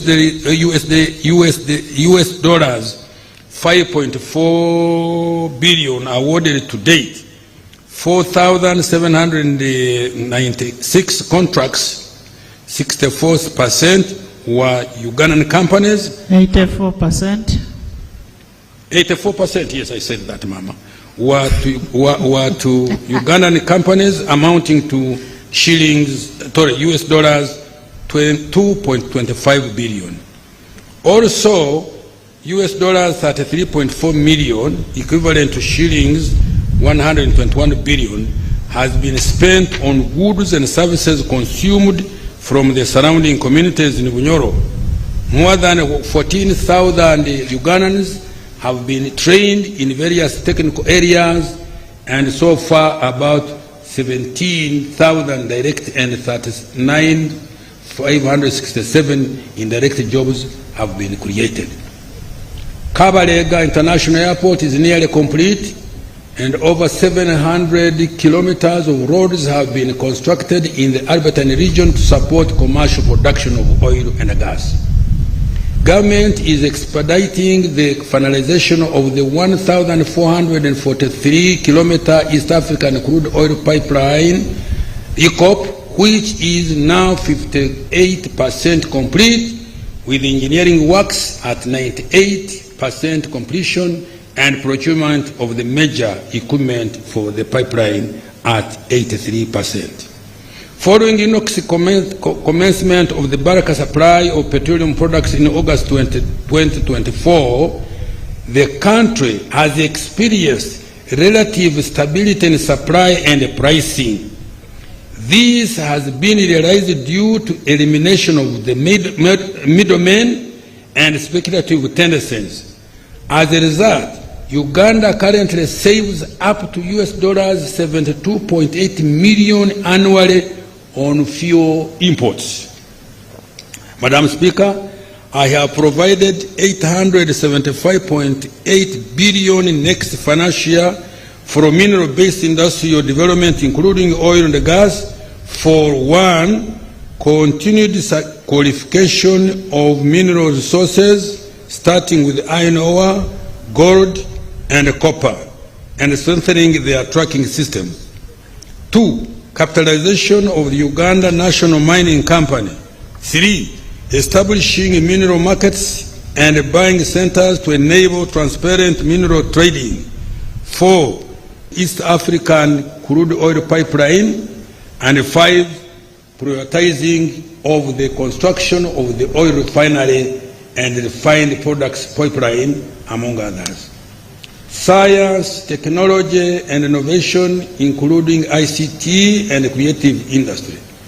Madam Speaker, STI, including ICT and creative arts, provide an important avenue for the country to develop high-tech exports and add new sources of growth and jobs. Madam Speaker, this financial year, the following milestones have been achieved in the development of knowledge economy. 1, completed and operationalized the Kira vehicle plant in Jinja. The plant has an annual capacity of 2,500 vehicles. So far, 41 buses have been produced, out of which 29 are electric. The electric buses produced can run up to 500 kilometers when fully charged. The plant has signed a letter of intent to supply more than 3,700 electric buses to West Africa. The plant has signed a letter of intent to supply more than 3,700 electric buses to West Africa.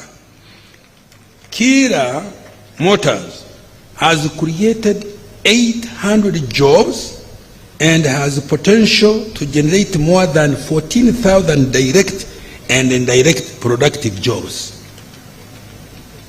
Invested in vaccine development and commercialization, as well as innovation in therapeutics, diagnostics, and other healthcare tools. Government has cumulatively invested total of shilling 274 billion in the thereby former manufacturing facility located at Matuga in Wakiso district.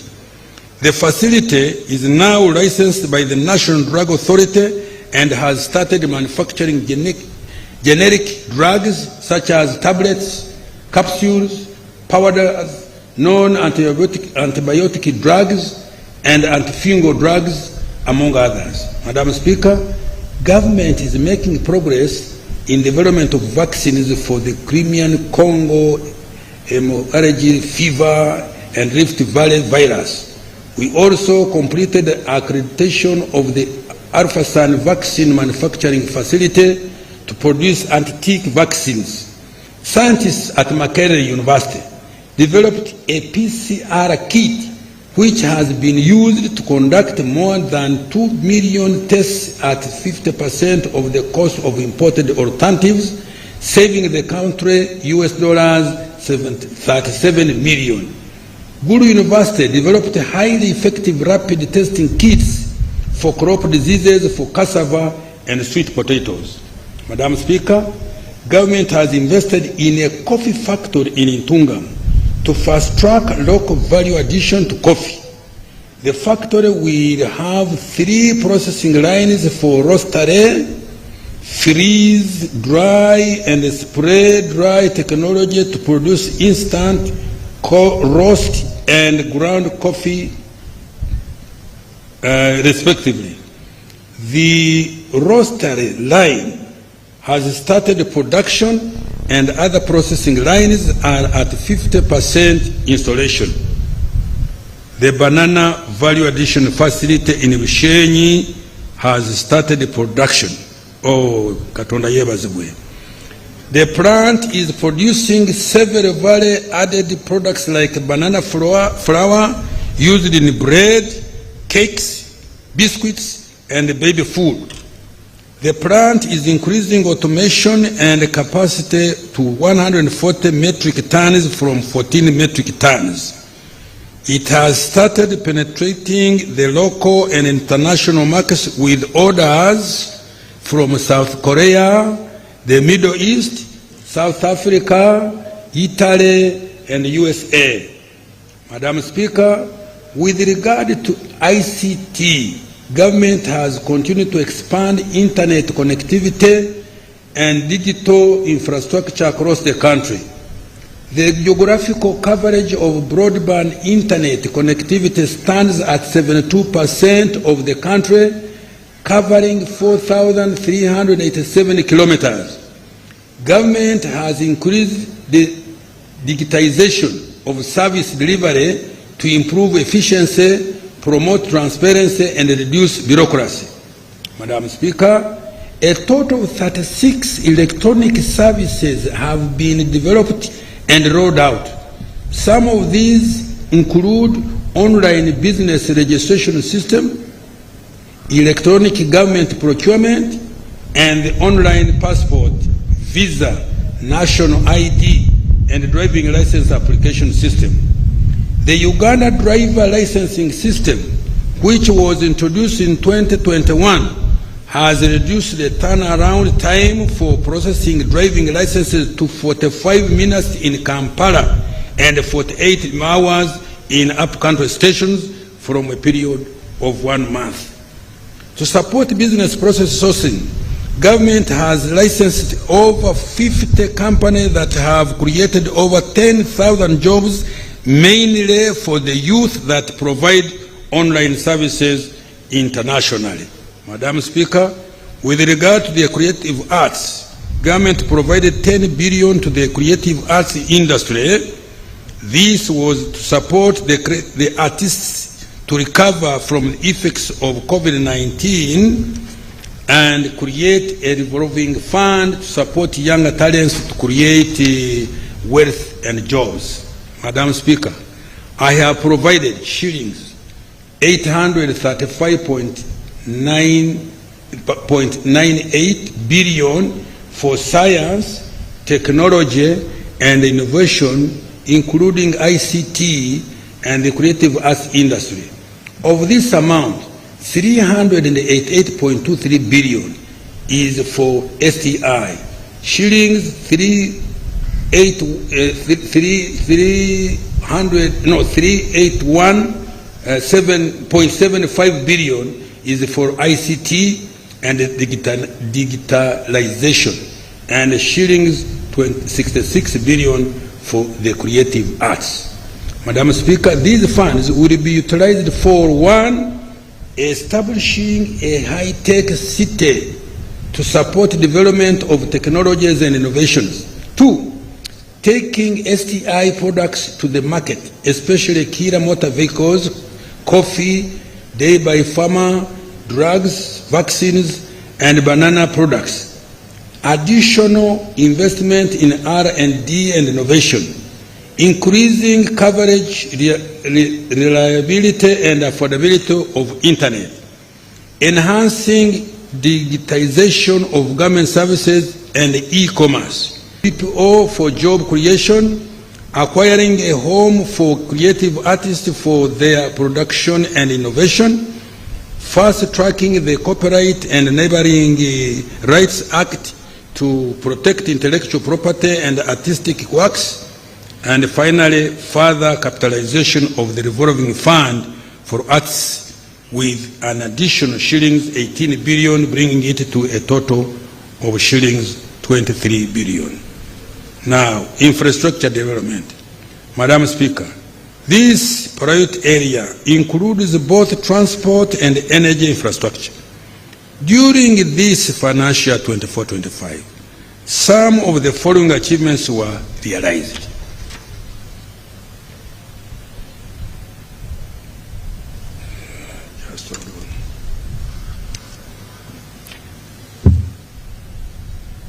Integrated transport infrastructure and services.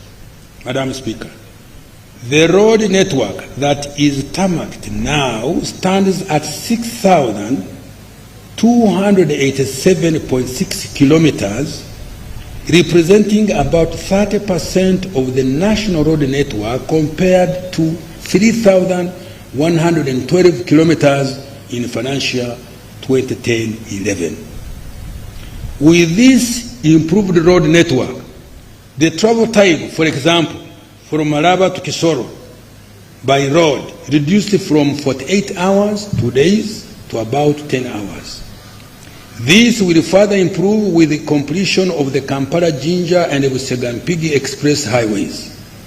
Uganda is now connected by tarmac roads at all its major international border points, from the South Sudan border, Kitgum, Nimule, Oraba, in Acholi and West Nile, to the southern border of Tanzania, Mutukula, Rwanda, Mirama Hill, Katuna, and Chanika, and the Congo border, Bunagana, and from the Kenya border, Wakaka, Malaba, and Busia, to the Congo border, Mpondwe, Busunga, and Kaisotonya in the west. Madam Speaker, despite the challenges faced in the road sector this financial year, we continue to make progress as follows. 1, rehabilitated a total of 125 kilometers on several ongoing projects. 2, upgraded over 100 kilometers of roads to paved bituminous standards on several ongoing projects. 3. Government fully disbursed shillings 579 billion, which was used for maintenance of national, districts, urban and community access roads. 4. Government is revamping the road and drainage infrastructure within the entire Greater Kampala metropolitan area to the extent that the entire city is now a construction site. A total of shillings 1.4 trillion has been dedicated to improving roads and drainage within the Great Kampala metropolitan, what that is. To deal with the traffic congestion arising out of gridlock generated by roundabouts, all major junctions are being improved and signaled with traffic lights. The Kampala flyover and road upgrading project has been completed. Construction of 10 bridges is ongoing at an average of 74.7% progress. Madam Speaker, next financial year, government has significantly increased the budget for road infrastructure development. I have allocated an additional 790 billion, bringing the total budget for roads to 4.28 trillion. The following will be prioritized next financial year. 1. Start construction and complete ongoing works for road projects as highlighted by His Excellency the President in his State of the Nation address. In addition, the roads which had been left out to be prioritized are Puranga Acholi Bull, 64 kilometers, Kampala Gayaza Karaji, 33 kilometers, Lugazi Wikwekiyindi, 28 kilometers, Kabwohe Wiziwera Nyakambu Nsika Nyakabirizi, 92.2 kilometers, Kisubi Nakauka Natete Kasanje Impigi Mauguru Nanziga Maya Buaya, 71 kilometers, Busega Mpigi 10 kilometers, Najanankumbi Usabara 11 kilometers, Lusalira Nkonge Lumegere Sembabule 97 kilometers, Karugutu Ntoroko 50 kilometers, Kabale Lake Bunyonyi 15.1 kilometers, Kisoro Nkuringo Lubugiri Muko 70 kilometers, Laropi Moyo Afoji 39 kilometers, including a bridge at Laropi, Koboko Yumbe Moyo 105 kilometers, Namagumba Budadiri Kalugugu 33 kilometers, Tororo Busia 25 kilometers, Katuna Mukono Kamuganguzi 104 kilometers, Moroto Lokitanyara 42 kilometers, Hamurwa Kerere Kanungu 47 kilometers, Liantonde Kashagama Nyabitanga Ntusi 57.7 kilometers, Isingiro Rugaga Mutukula Ngarama Kashumba on the border with Tanzania 164 kilometers. I hope my friends who are talking to me yesterday, I have satisfied you. Masindi Bridge and Karuma Bridge. Start construction and complete ongoing works for bridges as highlighted by His Excellency the President in his State of the Nation address. 3. commence implementation of the Kampala-Jinja Express Highway through public-private partnership framework, and 4, prioritize maintenance of the core national road transport network and DUCA. Railway transport, Madam Speaker, in November 2024, His Excellency the President launched construction of 272-kilometer standard gauge railway from Malaba to Kampala. The SGR is a strategic investment for our country.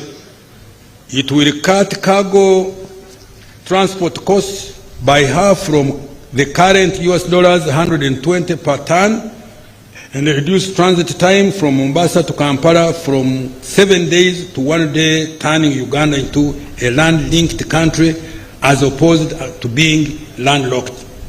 These initial works, the initial works for construction of the standard gauge railway have started. Madam Speaker, government has completed the refurbishment and commissioning of the Mukono-Kampala meter gauge railway line. In addition, rehabilitation of the 375 kilometers of the Tororo to Gulu meter gauge railway will be completed by February 2026. Madam Speaker, next financial year, priority intervention will include completing the rehabilitation of Tororo-Gulu meter gauge railway line, refurbishment of the Mukono-Jinja meter gauge railway line, and construction of the standard gauge railway from Kampala to Malaba. Now, water transport.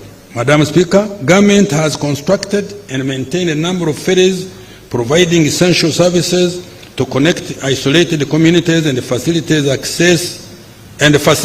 access to markets.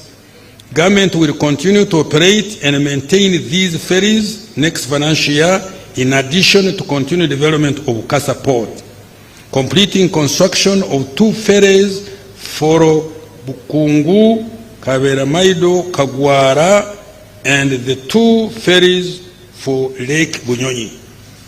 Air transport, Madam Speaker, since the revival of Uganda Airlines 5 years ago, by His Excellency the President, connectivity has improved within the continent, the Middle East, Asia, and the United Kingdom. The airline is now flying to 17 direct destinations, which has contributed to reduce travel time at more affordable costs. Madam Speaker, the competition brought about by the airline has forced other regional airlines to reduce the cost of their air tickets. For example, a return air ticket to Nairobi has stabilized at about $300 compared to $800 in 2019. Madam Speaker, the airline is supporting trade and tourism in addition to business air travel. The national airline is now the largest operator and has 24% market share of all air travel out of Entebbe Airport, up from 4% in 2019. Its revenue has increased to shillings 319 billion in financial 23-24 from 28 billion only in 1920. Madam Speaker, with the increased capitalization and acquisition of additional aircrafts, the airline will increase efficiency, and travelers to and from Uganda will enjoy direct and cheaper travel to more international destinations. Madam Speaker, the upgrade, rehabilitation and expansion of Entebbe International Airport is nearly complete. The expanded airport has a new cargo facility and a new passenger terminal, among others. This is going to further improve the passenger experience and the trade and tourism. Madam Speaker, next financial year 2025-26, priority intervention will include 1, additional capitalization of Uganda Airlines to acquire more aircrafts, to open up more routes for passenger and cargo transportation. Handling capacity. 2. Operationalization of Kabalega International Airport. 3. Rehabilitation and upgrade of the existing strategic airports and aerodromes. Madam Speaker, I have provided 6.92 trillion next financial 25-26 for integrated transport and infrastructure service, including roads, bridges, railways, water transport, and air transport. Now I turn to energy development. Madam Speaker, several milestones have been registered in the development of our energy infrastructure. These include: installed electricity generation capacity has now reached 2,051.6 megawatts. 2. The electricity transmission line network expanded by 874.8 kilometers to 5,140 kilometers. 3. Access to electricity has increased to 6% from 57% in financial 23-24 after connecting over 197,000 new customers. Following Uganda Electricity Distribution Company Limited takeover of distribution electricity, the cost of power has reduced by 14%, saving consumers shillings 250 billion annually. A tariff of US$5 cents per kilowatt hour has been achieved for all extra large consumers of electricity, those consuming above 1.5 megawatts at off-peak. Madam Speaker, I have provided 1.4 trillion next financial year 25-26 to undertake the following priority interventions. 1. Additional investment in UDCL to ensure affordable, efficient, and reliable distribution of electricity to consumers. 2. Enhance access to electricity through implementation of the US$638 million electricity access scale-up project covering grid expansion, connectivity, and clean energy options for 1 million new electricity connections. Further, government will continue investing in priority transmission lines and substations, particularly to the industrial parks, growth centers, and other strategic manufacturing facilities like the clinker factory in Moroto, Karamoja, the fertilizer factory in Kampiringisa, Mpigi, Simba cement factory in Imbarara, Western Uganda, Day by Farmer in Matuga, Wakiso district, and the coffee factory in Ntungamo, among others. Commence development of new power generation plants to meet growing demand. These include new hydropower plants at Ayago and Oryang in Nyoya district and Kiba in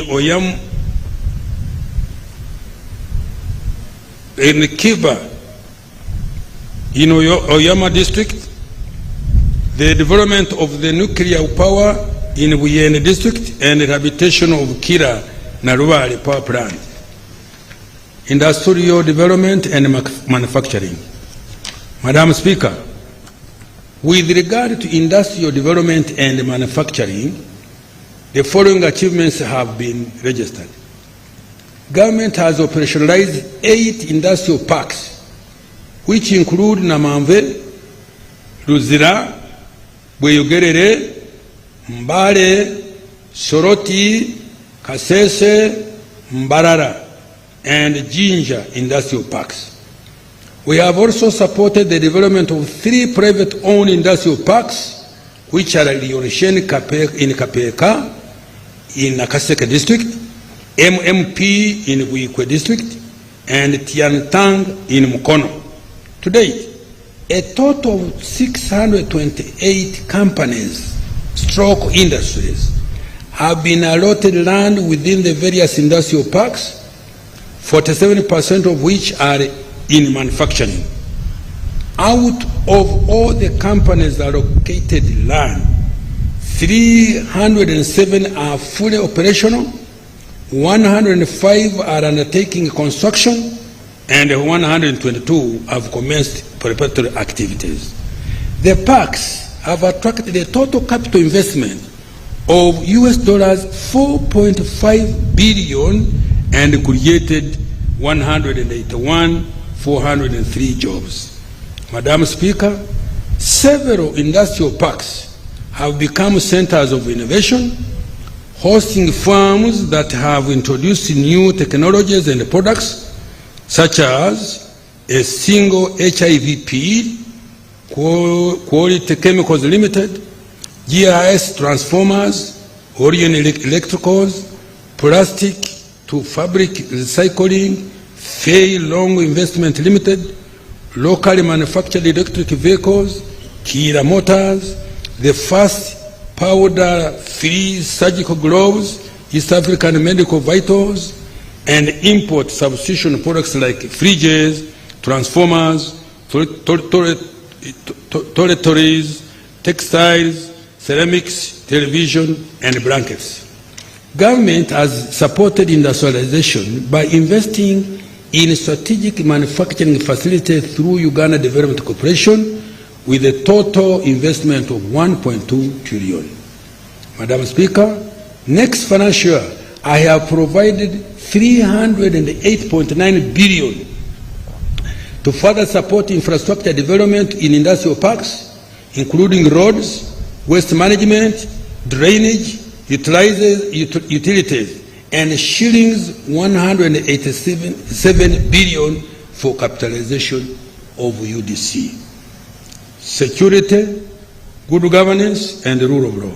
Madam Speaker, security, good governance, and the rule of law are the foundation for socio-economic transformation. Everybody knows that. During this financial year, the following achievements were registered. 1, strengthened and modernized the security infrastructure to protect Ugandans, investors, and our visitors from any security threats. We have invested in security apparatus, more sophisticated intelligence network, and border control mechanism. 2, provided adequate funds to security institutions, including the military, police, prison, and intelligence agencies, for operations and improving capacity and welfare of men and women in uniform. 3, promoted regional and international relations, including playing a strategic role in the peace process in Somalia, South Sudan, the DRC, and Equatorial Guinea. Registered a 4.1% decrease in the volume of crime from 274 cases reported in 2023 to 218,715 cases in 2024, and a subsequent decline in crime rate from 516 to 476 per 1,000 persons. Commenced mass enrollment of Ugandans on 17th May 2025 to acquire national identity cards with a target of registering 17.2 million unregistered persons and renewing 15.8 million expired cards. Apart from securing elections and aiding our national security, the national ID has contributed to improve the efficiency in accessing public services, broadened financial inclusion, easily travel within the East African community, and stamped out fraud arising from identification. Improved efficiency in the delivery of citizenship and immigration control services. The average turnaround time for processing of honorary passports has reduced to 4 from 14 days. Government has started to roll out the intelligent transport monitoring system to improve security. To date, 26,818 vehicles and 62,512 motorcycles have been registered. In addition, government has invested in security cameras to improve tracking of crime in Greater Kampala metropolitan area on major highways. Sorry. Government has also started implementing regulations for speed limits using the express penalty system to reduce fatalities on roads. This is the way to go. If there is any problem with the rates, they will be reviewed and the penalty will stay to save the lives of Ugandans. Uganda prisons is transforming from a consumptive to a productive force. This has contributed to food security and reduced the budget required to look after inmates. In addition, the prison service contributed to growth of local textile industry through increased production of cotton. This financial year, the service produced 1,070 metric tons of maize seed, 485 kilograms of cotton to the local textile industries, and 12,290 metric tons of grain to contribute to prisoners' feeding requirements.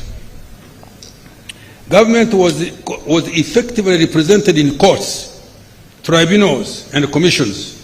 Out of 393 cases concluded, government won 285, which is 72.5%, and saved shillings 548 billion that would have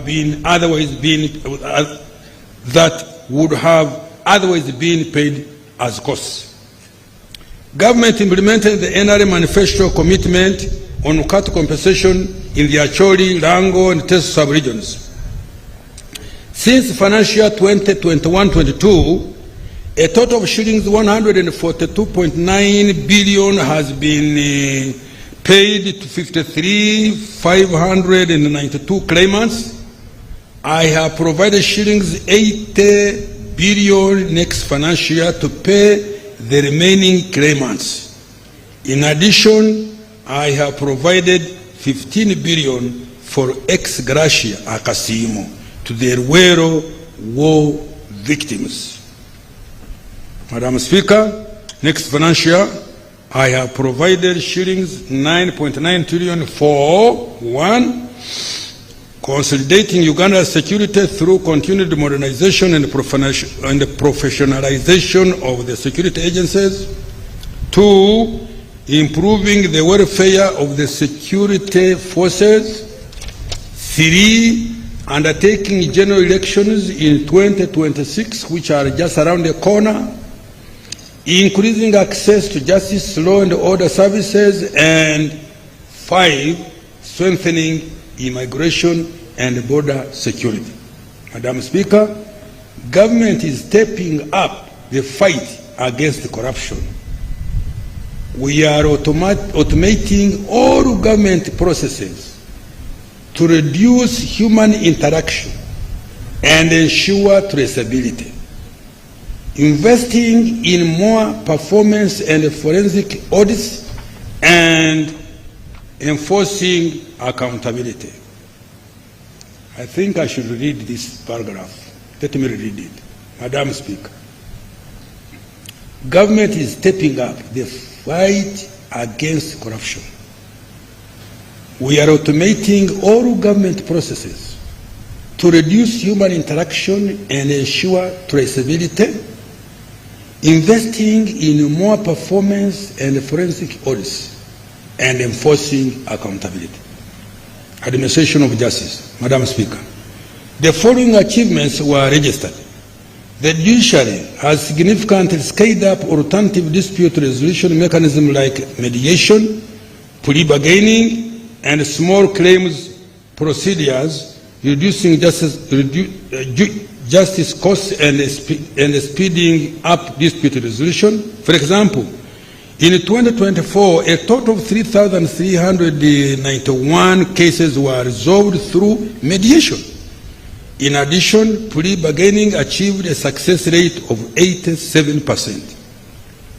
Completed the Supreme Court, Court of Appeal, Rukungiri High Court, and Budaka and the Patongo Magistrates Courts, 5 new high courts, court circuits in Wakiso, Entebbe, Kumi, Lugazi, Patongo, and 10 magistrates courts were operationalized, bringing the total to 268 courts countrywide. Construction is ongoing of regional appeal courts in Gulu and Mbarara, Soroti and Tororo high courts and Karenga magistrate court. This will further reduce travel distances for justice. 3. There is increased use of technology in delivery of justice. The electronic court case management system is now operational in 20 courts, boosting filing rates by 20.6%. Additionally, 20 courts have video conferencing systems enabling online case handling, which has improved efficiency. Madam Speaker, I have provided 602.7 billion shillings next financial year under the Administration of Justice program for strengthening alternative dispute resolution, increasing the use of technology in justice delivery, building more courts to improve access to justice, and increasing the civil jurisdiction of magistrates courts. Legislation and oversight. Madam Speaker, the legislature has registered several achievements during financial 24-25. Parliament held 73 sittings and passed 35 bills, concluded 3 petitions, passed 45 resolutions, adopted 53 reports. Most importantly, the turnaround time for enactment of legislation has reduced significantly. I commend you, Right Honorable Speaker, for this tremendous achievement. Madam Speaker, I have provided a total of 1.03 trillion next financial year for legislative processes, public engagements and outreach, providing parliamentary oversight of democracy and governance, and ensuring accountability for public funds and implementation of public programs. Management of natural disaster. Madam Speaker, to protect Ugandans from disaster, this financial year government invested 200.3 billion in early warning systems, mitigation interventions, and the provision of relief items to affected households and communities in the disaster-prone areas. Madam Speaker, next financial year, I have provided shillings to 20.7 billion plus a contingency fund of 169 billion to support disaster management. I have also provided 12.4 billion for improving meteorological services and early warning systems to improve efficiency and accuracy of weather forecasting for agriculture, air travel, and climate change tracking. Elimination of domestic areas. Madam Speaker, government has put in place a strategy to eliminate domestic areas in 3 financial years starting financial year 25-26. Payment of domestic areas will prioritize suppliers of goods and services, contractors, and compensations for land and to war claimants. Madam Speaker, I have increased the allocation for domestic areas to shillings 1.4 trillion from 200 billion provided this financial year. To prevent accumulation of new areas, starting next financial year, my ministry shall implement the following measures, and they are not easy measures. 1, enforcement of the commitment control system. 2, sanctioning accounting officers responsible for creation of any arrears. 3, providing and ring-fencing adequate counterpart funding for multi-year projects. I am about to close. Financing the budget for the financial year. Resource envelope. Madam Speaker, the total resource envelope for financial 25-26 amounts to 72,481,502,103 shillings. This is detailed as follows. Domestic revenue amounting to shilling 37.55 trillion, of which 33.7 from 33.94 trillion will be tax revenue, shillings 3.28 trillion non-tax revenue, and shillings 328.6 billion local government revenue. Domestic borrowing, shillings 11.38 trillion, domestic financing maturing domestic debt 10.30 trillion, grants and external borrowing for general budget financing is 2.08 trillion, external financing for projects is 11.33 trillion, of which 2.8 trillion are grants. Expenditure allocations. Madam Speaker, the following resources have been allocated as follows. Wages and salaries, 8.57 trillion. Non-wage recurrent expenditure, shillings 28.33 trillion, which also includes operational funds for institutions, financing for all wealth creation funds, financing for science and technology investment, grants for education and health, medicines, maintenance of infrastructure, and interest payments, among others. 3, development expenditure, 18.24 trillion. 4, domestic debt for refinancing, shillings 10.03 trillion. 5, debt amortization, 4.98 trillion. 6, domestic debt repayment to Bank of Uganda, 493 billion. 7, domestic arrears, 1.4 trillion. 8, local government expenditure from own revenue, shillings 328.6 billion.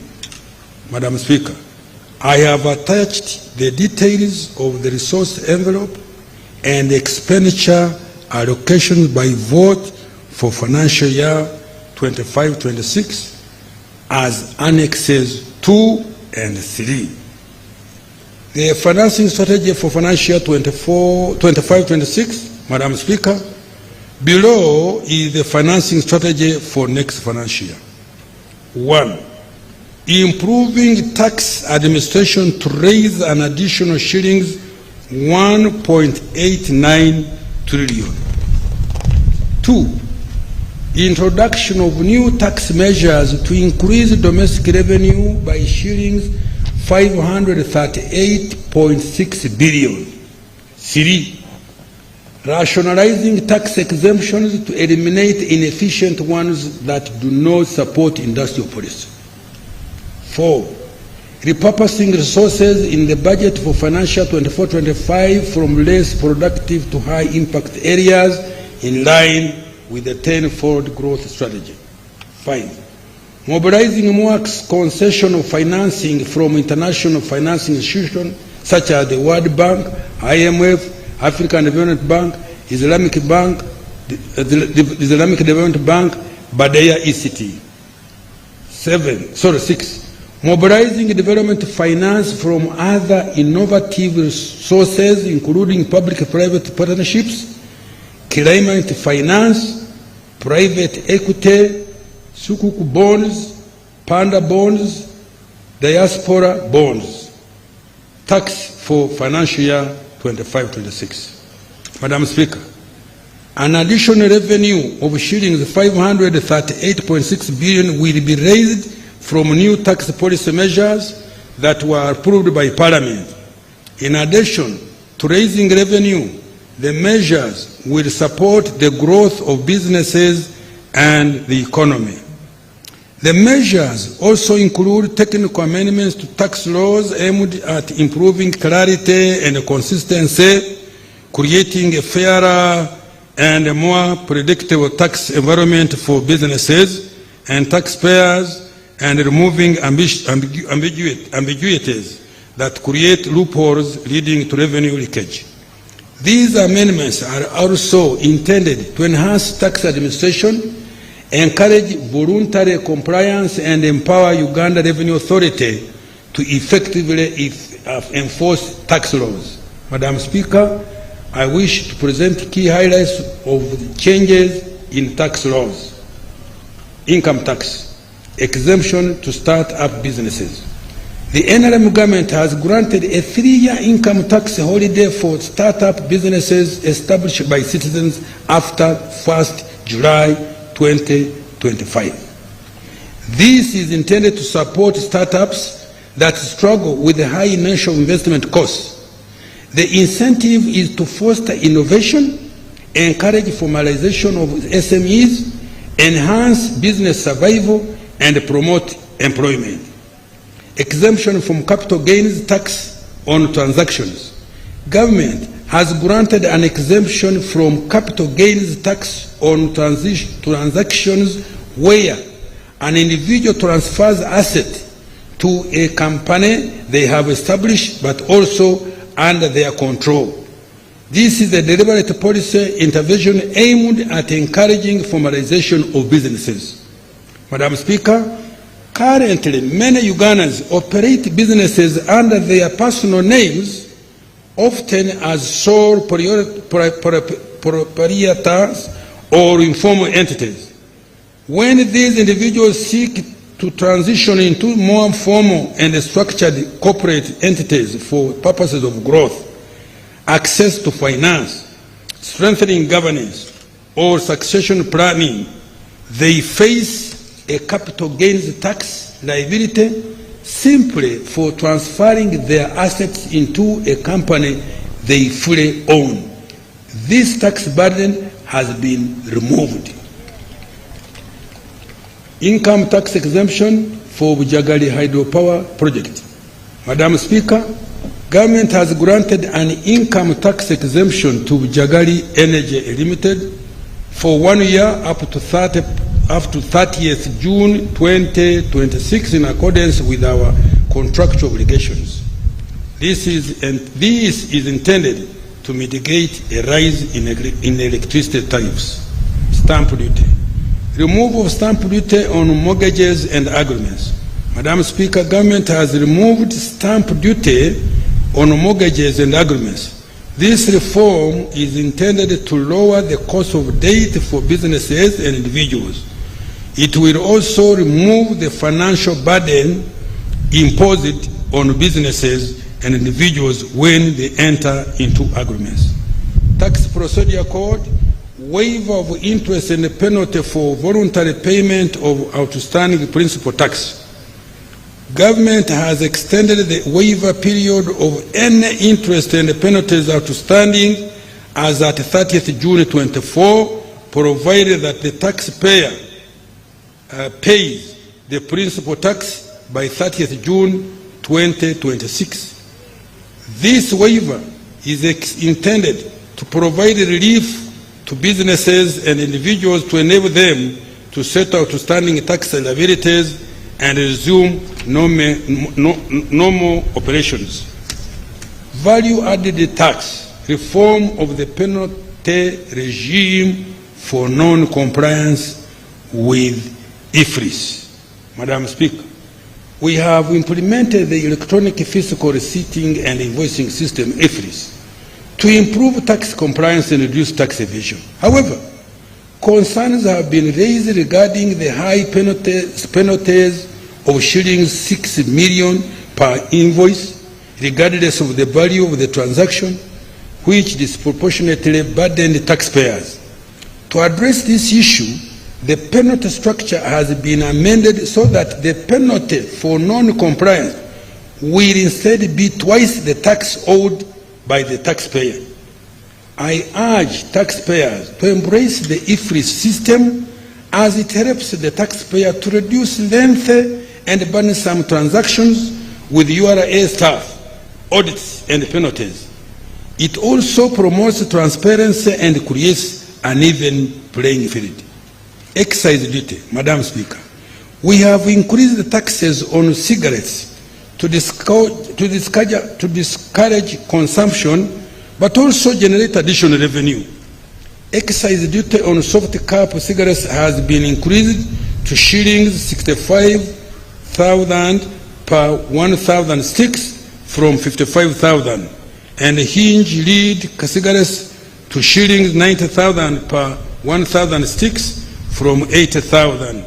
For those outside East African community, excise duty on soft cap cigarettes has been increased to shillings 150,000 per 1,000 sticks from shillings 75,000, and hinge lead cigarettes for 200,000 per 1,000 sticks from shillings 100,000. Madam Speaker, government has removed the excise duty rate of 30% or shillings 950 per litre, whichever is higher, on beer manufactured from barley that is grown and malted in Uganda, because it was redundant. Also, government has adjusted the excise duty on beer manufactured with local raw materials content of at least 75% by weight of its constituents, including water, to 30% or shillings 900 per litre from 30% or 650 per litre, whichever is higher. This is to ensure that a manufacturer pays the same amount of tax whether using a specific rate or an ad valorem rate. Taxes on external trade. Introduction of an import declaration fee on imported items. Madam Speaker, I have imposed a small fee of 1% of the customs value on taxable items under the common external tariff. This measure seeks to align Uganda's tax policy with those of other East African community partner states where similar fees have been imposed. For instance, Kenya applies a 2% CIF charge. Establishment of an export levy on wheat bran, cotton cake, and maize bran. Madam Speaker, government has imposed an export levy of US dollars 10 per metric ton of wheat bran, cotton cake, or maize bran to encourage local value addition, particularly in the production of animal feeds. Currently, these products are exported as raw materials in the region, where value is added and imported into Uganda as finished goods. Therefore, this measure will encourage value addition and create jobs for our children. Taxes and on textiles. Madam Speaker, the NRM government has listened to our traders dealing in imported taxes for value addition, as they requested the import duty on imported fabric has been reduced. Effective 1st July 2025, the duty will be $2 per kilogram or 35%, whichever is higher, down from $3 per kilogram or 35%, whichever is higher. In addition, the import duty on garments has been reduced to US dollars 2.5 per kilogram, or 35%, whichever is higher, from US dollar 3.5 per kilogram, or 35%, whichever is higher. Public debt. Madam Speaker, the stock of public debt is projected at US dollar 31.5 billion, equivalent to shillings 116 trillion by the end of June 2025. Of this, external debt accounts for US dollars 15.49 billion, equivalent to shillings 56.3 trillion, and domestic debt US dollars 16 billion, equivalent to 59.77 trillion. As a ratio of GDP, our public debt is estimated at 51.26%, which is consistent with the Charter of Fiscal Responsibility.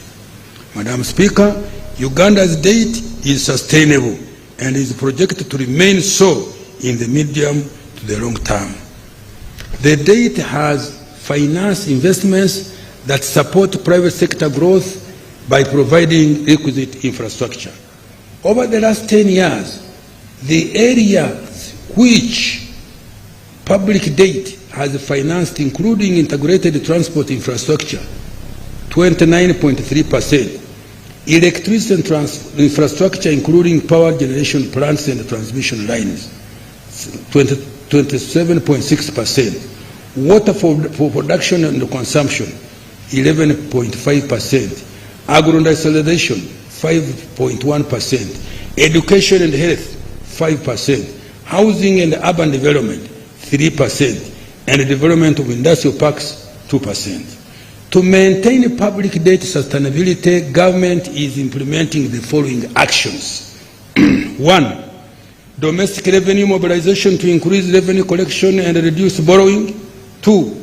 Mobilization of more concessional financing from international financial institutions such as the World Bank, IMF, African Development Bank, Islamic Development Bank, Badea, etc. 3.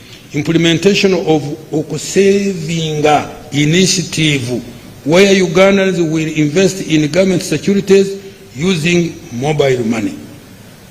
Now, I want to conclude. Madam Speaker, I know I have tired you. Madam Speaker, in conclusion, Uganda's economy has taken off. Can I repeat? Madam Speaker, in conclusion, Uganda's economy has taken off. When I did this thing, people started it. We know what we are doing, man.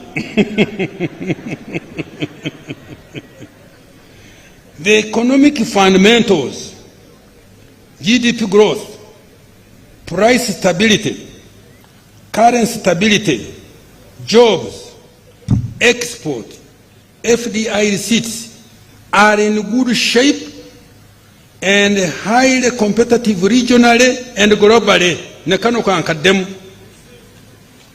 The economic fundamentals, GDP growth, price stability, currency stability, jobs, export, FDI receipts are in good shape and are highly competitive regionally and globally. We have met the criteria for graduation from the category of low development countries. Poverty and inequality have just hold on. We have met the criteria for graduation from category of low LDCs. Poverty and inequality have reduced. Listen to this. Poverty and inequality have reduced significantly. Our deliberate onslaught on the subsistence economy has resulted in cutting the number of Ugandans working for only the stomach, kida kionka, to just 3 in every 10 homesteads. With our renewed commitment to fast-track a full monetization of the economy and redirect resources towards agro-industrialization, tourism, mineral beneficiation, manufacturing, innovations by our scientists, and digital transformation, Uganda is indeed unstoppable. Unstoppable. Mwandibadde mukuba mu ngalo nammwe temumpadde maanyi.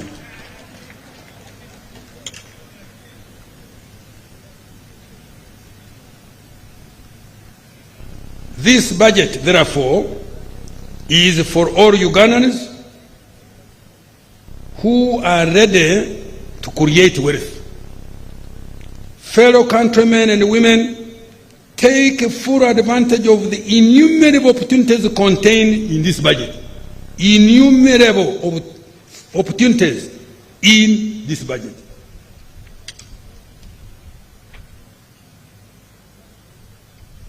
To those still in subsistence economy, the PDM and other wealth creation funds have been availed to support you to join the money economy in any of the 4 sectors: commercial agriculture, industry, services, or ICT. To the private sector, the 10-fold growth strategy presents many opportunities. Demand for household services and consumables is going to increase exponentially in the next 15 years on account of rising household incomes. The increase in GDP represents larger demand for intermediate goods and services among businesses. With a larger economy, government revenue will increase, and so will the size of government contracts to the private sector.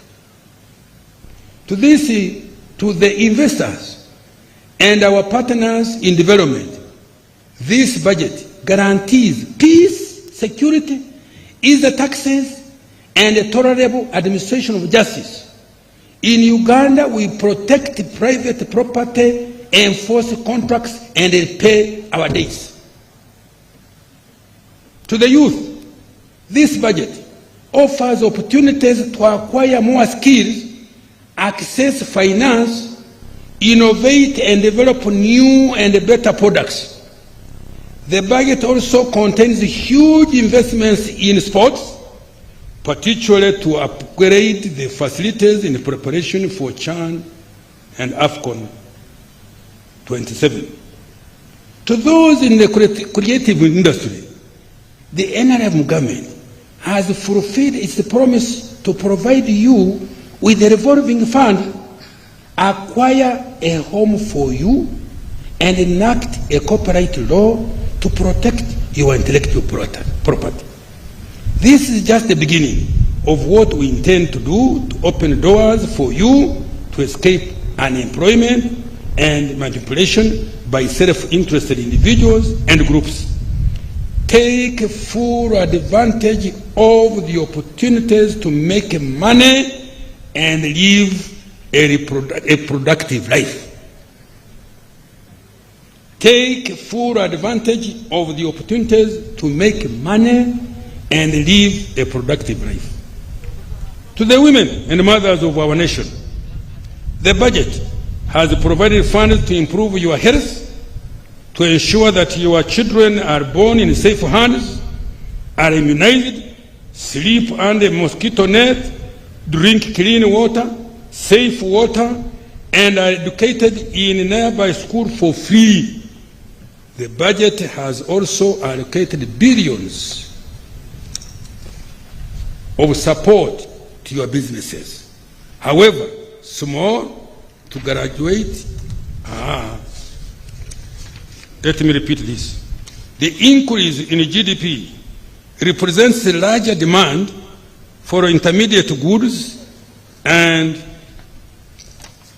services among businesses. With a larger economy, government revenue will increase.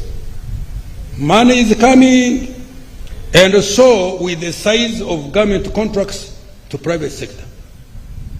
To the investor and our partners in development, this budget guarantees peace and security, ease the taxes, and the tolerable administration of justice. In Uganda, we protect private property, enforce contracts, and repay our debts. To the youth, this budget offers opportunities to acquire more skills, access finance, innovate and develop new and better products. The budget also contains huge investments in sports, particularly to upgrade the facilities in preparation for CHAN and AFCON 27. To those in the creative industry, the NRM government has fulfilled its promise to provide you with the revolving fund, acquire a home for you, and enact a corporate law to protect your intellectual property. This is just the beginning of what we intend to do to open doors for you to escape unemployment and manipulation by self-interested individuals and groups. Take full advantage of the opportunities to make money and live a productive life. Make money. To the women and mothers of this nation, the budget has provided funds to improve your health, to ensure that your children are born in safe hands, are immunized, sleep under a mosquito net, drink clean water, safe water, and are educated in a nearby school for free. The budget has also allocated billions to support your businesses, however small, to graduate into sustainable businesses. To the elderly, persons with a disability, and other vulnerable persons, wherever you are in this country, the budget offers several social safety nets, not only to shield you from poverty, but also to ensure that you can be productive and begin to live a decent life. To our cultural leaders, this budget has fulfilled His Excellency the President's promise of enhancing government support for your operations. For the religious leaders, the budget has provided funding to support functions of Interreligious Council. I now appeal to you to support mobilization of people for wealth creation and implementation of government programs. To the gallant men and women in uniform who are serving in ULPDF, in the Uganda Police, in the Uganda prisons, and the intelligence services, this budget contains money to improve your welfare and capabilities. Continue to serve your country and keep it as safe as you have always done. Happy belated Heroes Day. I have adequately provided resources to ensure elections go on successfully by ensuring peace, security, law and order, and availability of all required equipment and documents. As we go about the electoral process, I implore all political actors to observe peaceful engagement and avoid distracting wealth creators.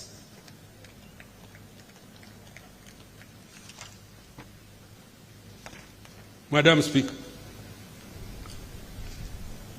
as I step off this podium, because the people are tired, but it was inevitable. I could not have abridged this speech. Madam Speaker, as I step off this podium, I would like to reiterate His Excellency President's call to all Ugandans to embrace wealth creation. We have a wonderful country. Those of you who have not traveled around the world, you don't know. But we know Uganda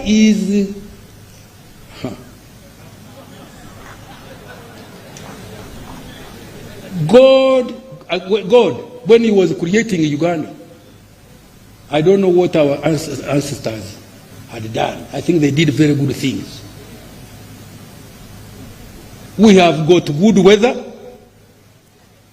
You think I could have put on a suit here in some other places?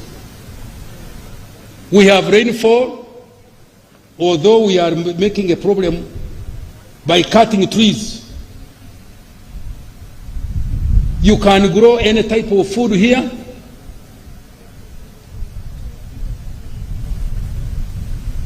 You can eat whatever you want to eat here in Uganda.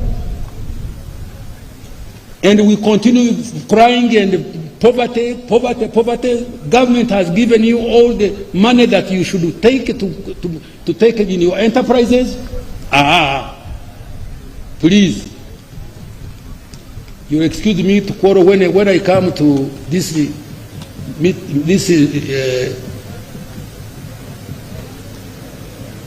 when I talk,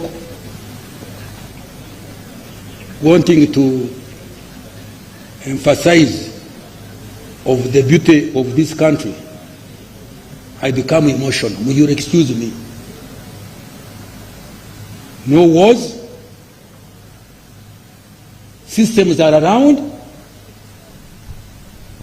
If you are somebody has done something wrong to you, the courts, the chief is here. Hey. And we want to live to 100 years. Have you heard? Me, I'm aiming with my president 100 years. Have you heard? I am 82 now. You can see.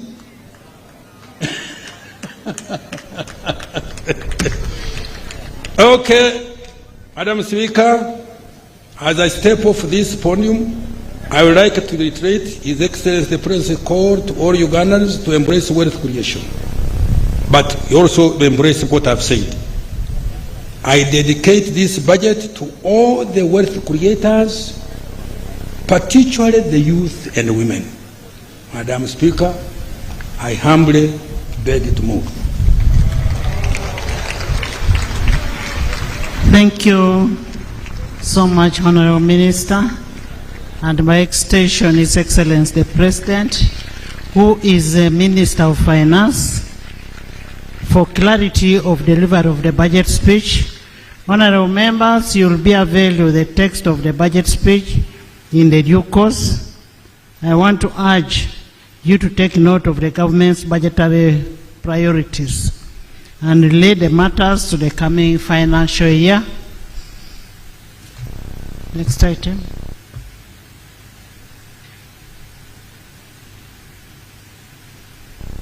Next item. Remarks by His Excellency the President of the Republic of Uganda. Honorable members and distinguished guests, I now take the opportunity to invite His Excellency the President to make his remarks to crown the budget speech. And remember, our rules of procedure state that when the President is making a speech, it must be heard in silence. Your Excellency, you're most welcome, and kindly talk to the members of Parliament and by extension, the nation. Her Excellency the Vice President, the Right Honorable Speaker of Parliament, all the other leaders, honorable members of Parliament, ladies and gentlemen. The long speech of the Minister, I would want just to emphasize for you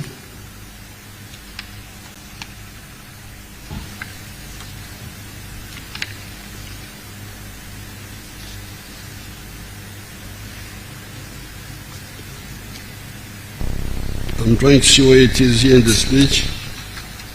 There's paragraph 11 when you get the speech,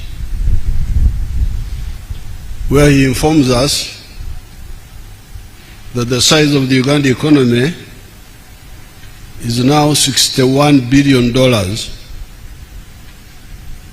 by the exchange rate method,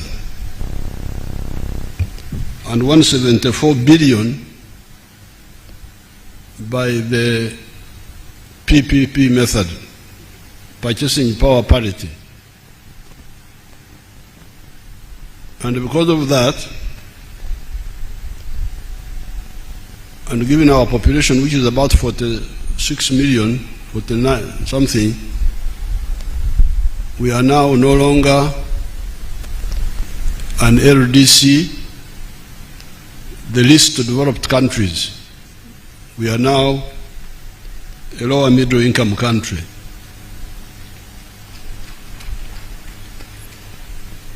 In 1986, the size of the GDP was $3.9 billion. So you can see the economy has grown more than 20 times from that time. So I thought you should mark that, because in a long speech like this, you may not notice the big picture. Then finally on the speech, there's the way he summarized. I'm trying to see the page.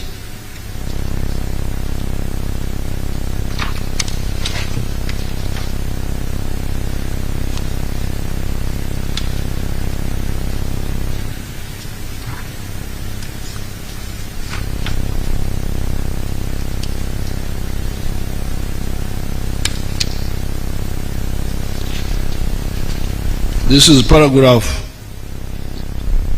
140 in his speech, where he said, he told you of the economic fundamentals. That's a very good summary. And he said, Madam Speaker, in conclusion, Uganda's economy has taken off. The economic fundamentals, and what are those fundamentals? GDP growth. Is the economy growing or not? Price stability. Are the prices stable or not? Currency stability. Is the currency stable or not? Jobs. Are jobs being created or not? Export earnings. Are the export earnings going up or not? And then finally, FDI receipts. The foreign direct investment. Are they coming in or not? I thought that you should note that. Now, going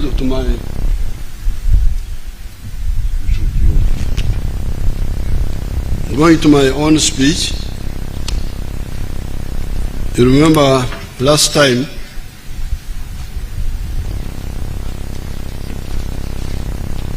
I promised that I would address two issues. During the State of the Nation address, I told you that today, as part of the budget speech, I will address two issues. And these are the East African Federation and corruption. I will do exactly that. However, I will dissect the corruption into two. First of all, corruption for getting money through crooked ways as one type of corruption. and political corruption through the use of money to get political support, not based on principles or policies. Politics is about principles and policies. That's what you should be telling the public to choose from. My policy is this, his policy is that, you the public, you choose. But when you bring in money, you are polluting the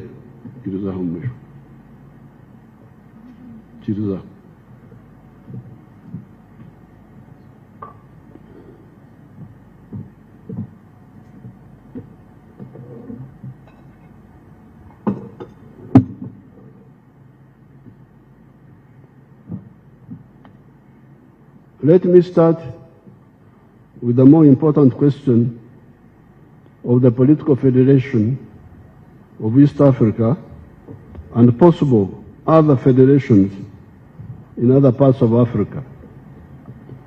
This was a goal pursued by our ancestors, starting with the Pan-Africanist pioneers among the black people in the United States of America. These were W.B. Du Bois, George Padmore, Marcus Garvey, Sylvester Williams, and others. By the mid-1900s, new actors had come on the scene in the persons of Jomo Kenyatta, Kwame Nkrumah, Julius Nyerere, Sekou Toure of Guinea, Modibo Keita, and others.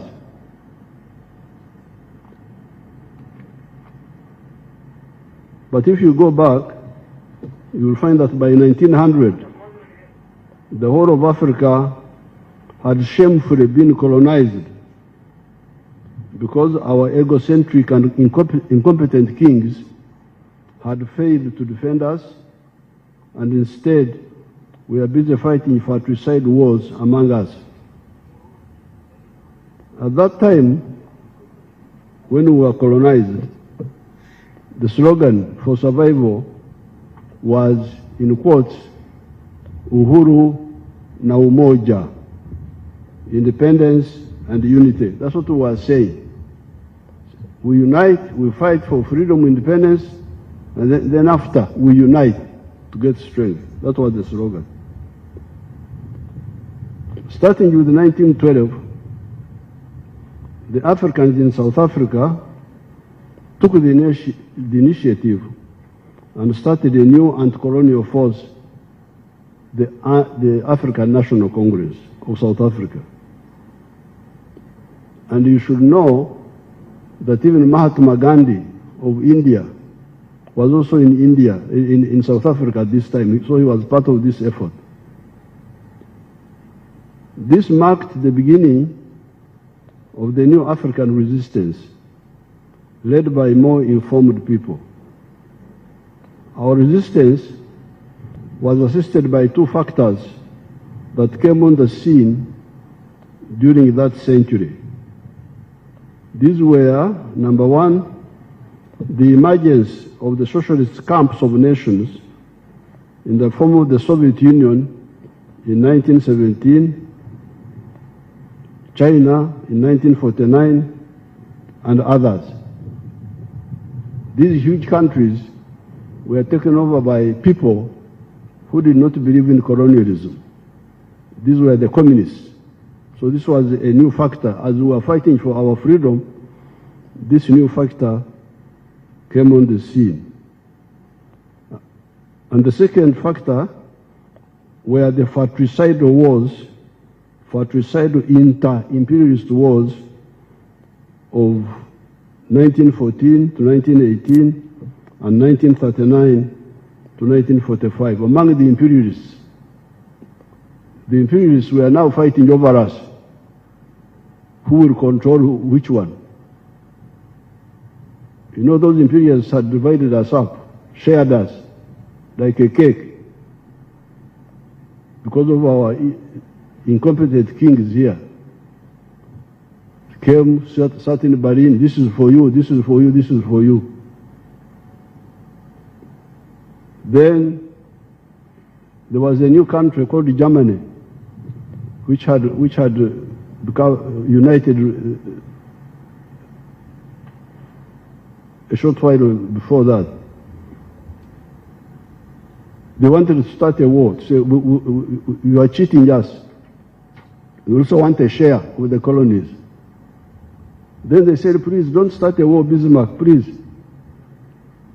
Let's give you some of the properties.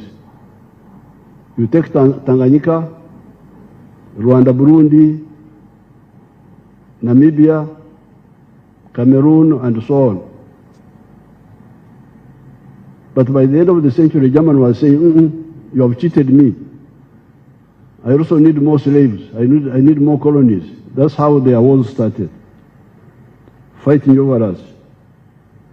These two factors, on the one hand, meant that the worldwide anti-colonial movement, including the African anti-colonial movement, could receive solidarity from those socialist countries. And on the other hand, the imperialist countries had weakened themselves in the process of their greed for world domination. So as they were fighting over us, fortunately they weakened themselves, which was good for us.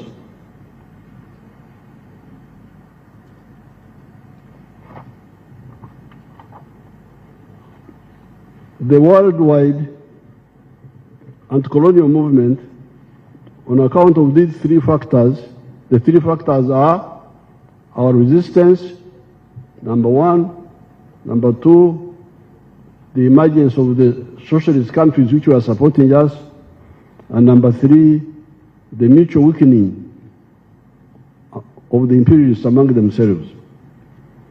The worldwide anti-colonial movement, on account of these three factors, started scoring strategic victories with the independence of India in 1947, Indonesia in 1945, the defeat of the Kuomintang traitors in China, 1949, etc.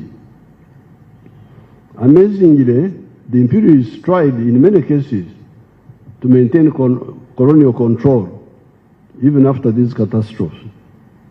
The French tried to recognize Indochina, Vietnam, Cambodia, and Laos until the Vietnamese defeated them at Dien Bien Phu in 1954.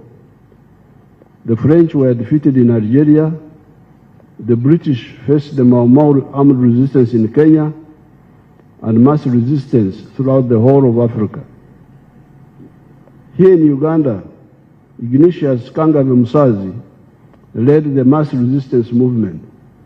I don't hear you, the political actors who are always on the radio, I don't hear you talking about I.K. Musazi, talking about nothing most of the time. Musazi played a very big role in our struggle. On account of this resistance, but this is also the weakness of the NRM Secretariat. They should do more sensitization. On account of these resistance efforts, by 1963, 36 African countries had achieved independence, Uhuru, so we had achieved Uhuru. It is these countries that founded the Organization of African Unity at Addis Ababa. There was, however, another almost 20 African countries that were still under colonial rule. The African Summit gave an ultimatum to the imperialists to give independence to the whole of Africa peacefully, or they would be ejected by force. People don't know this history. They just run around, but if you don't know this, you can make a lot of mistakes. So the OAU meeting in 1963 gave an ultimatum to the imperialists said, get out of the whole of Africa peacefully, or we shall throw you out by force. The imperialists thought it was a mere hot air. They never paid heed. However, the Africans were serious and able to defeat the imperialists by force. Indeed, by 1974, Samora Machel had defeated the Portuguese army of 70,000 in Mozambique. Amílcar Cabral and his colleagues had defeated the Portuguese army in Guinea-Bissau. Agostinho Neto had defeated the Portuguese army in Angola. By 1980, Robert Mugabe and Zanla, their army, had defeated Ian Smith in Zimbabwe. 1990, Namibia got independence, and in 1994, the African majority defeated the white racists in South Africa.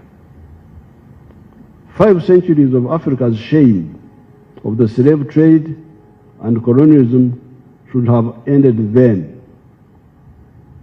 This is where we need to really examine ourselves, because we achieved victory both by peaceful method and by war. So what happened? What happened? When you hear people on the radio talking, just talk, empty talk. What happened? Why did we people? This is not fiction. It is history. We defeated the imperialists by peaceful means, but also by war. So what happened? Exactly what happened?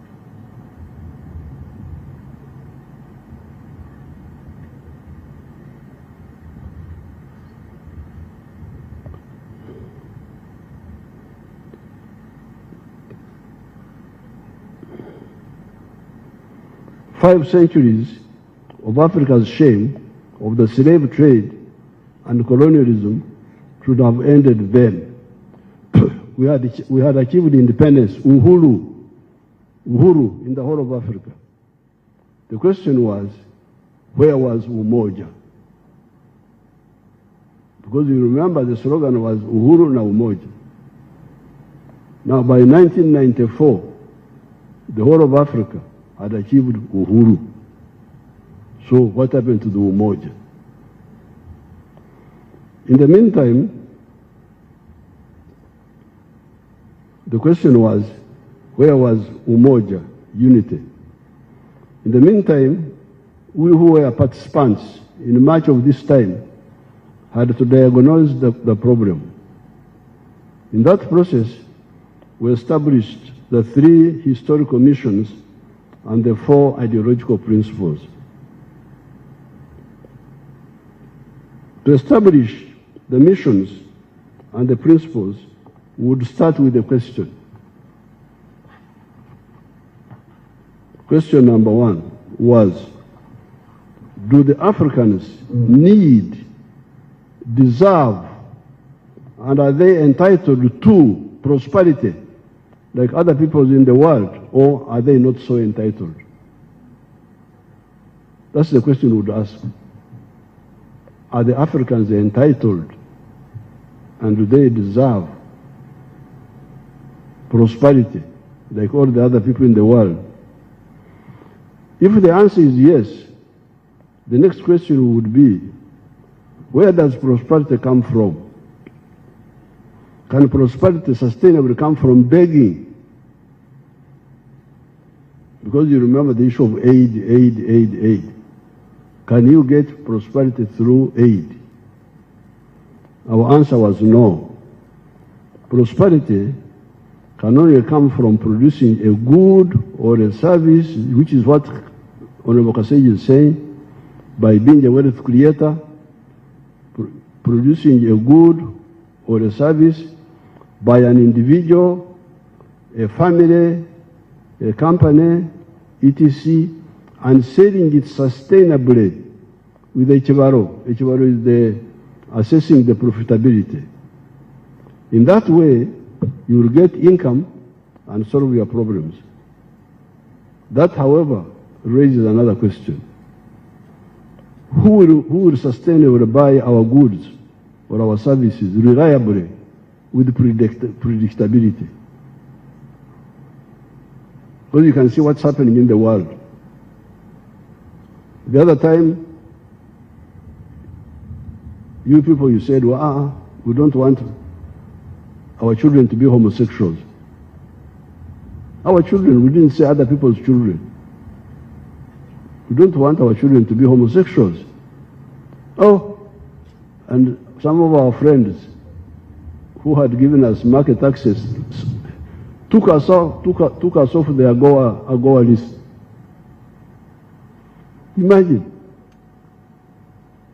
So, how can you rely on such a person for business? Today, you trade with him. Tomorrow, he stops you because of your internal policy, not even anything affecting him. So, the third question, who will sustainably buy our goods or services reliably and with predictability? When we started the African tribes, including my own, the Banyankwere Bahororo, we discovered that intra-tribal trade is either limited or completely absent. Why? It is because these communities sometimes produce similar products. The Banyankwere Bahororo, for instance, all have milk, beef, bananas, etc. A does not buy from B and vice versa.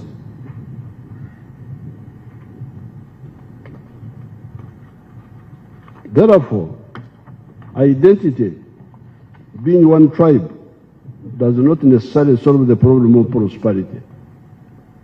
Happily, we discovered a ready solution, and this was Uganda, that multi-tribal unity, which was already there.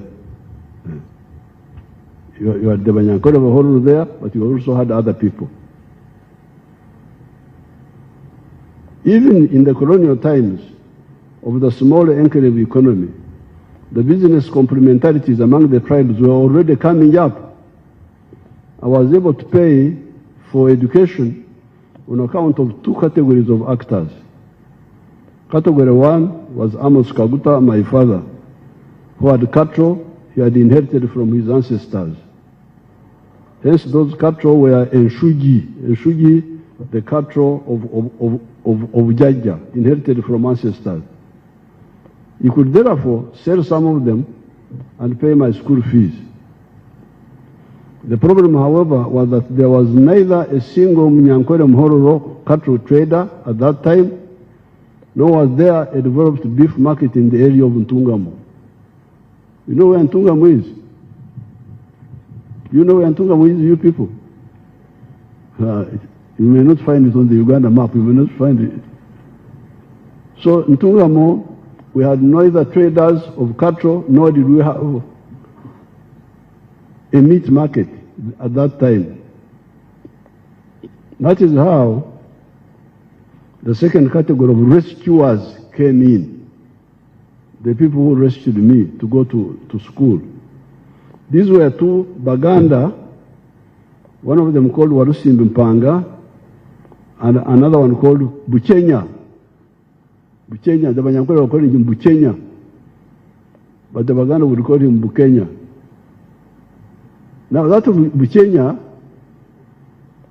has a grandson who is a big fellow now in the government. I think he's in the Equal Opportunities Commission. If that Munyankwere Muganda is here, he can come and they see how Banyankwere Baganda look like. Banyankwere is the Baganda. If that boy here, if he's here, let him come and they see him here.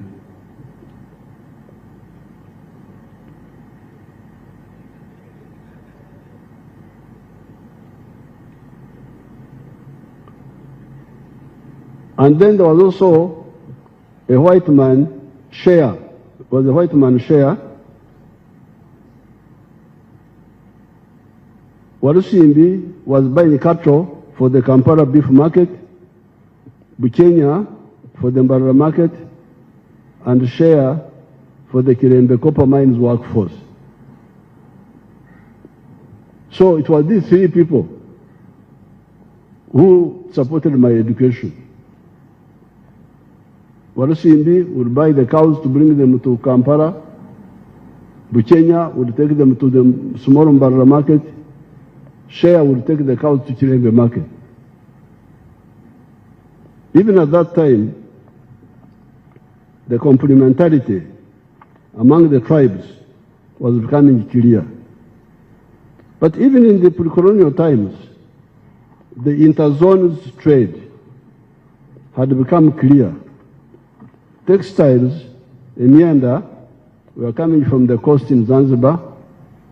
The glass beads in Kwanzi were from the same source, and so were the guns. Ivory, Emino, however, was coming from the interior of the African continent, and so was the salt, the backcloth, the hulls, etc. It is this historical mission of the need for prosperity that led us to discover the first ideological principle of our movement, of the NRM, as the minister was saying, patriotism, love Uganda. Why? It is because you need it for your prosperity as a market, among other advantages. However, learning from the history of other countries and also seeing what is happening in Uganda once it settled down and started recovery, we discovered that the internal market is not enough. As we speak today, Uganda has got surplus of milk, maize, bananas, beef, sugar, cement, steel products of certain types, etc., as the minister was telling you here. Where do we sell all these? This is when the NRM asked the Ugandans the following questions. Number one, have you heard of East Africa? Because you are stuck with your products. Have you heard of East Africa? Because you are busy with the tribes. Some people are telling you, we, as Banyankore, we, as Baganda, we, as Acholi, some of those pharaohs are busy telling you about the tribes. If nga Abasoga bene, we are this one. But why don't we solve if those are enough, why do we have a problem of surplus milk, surplus sugar, surplus this? And this is where the NRM said, have you heard of East Africa? Have you heard of Africa? Why don't you check whether they can buy what we produce and also buy what they produce? Indeed, as I speak now, East Africa and Africa are already buying parts of our surpluses. Otherwise, these sectors of the economy would have collapsed by now. That is how the NRM identified the second ideological principle of Pan-Africanism.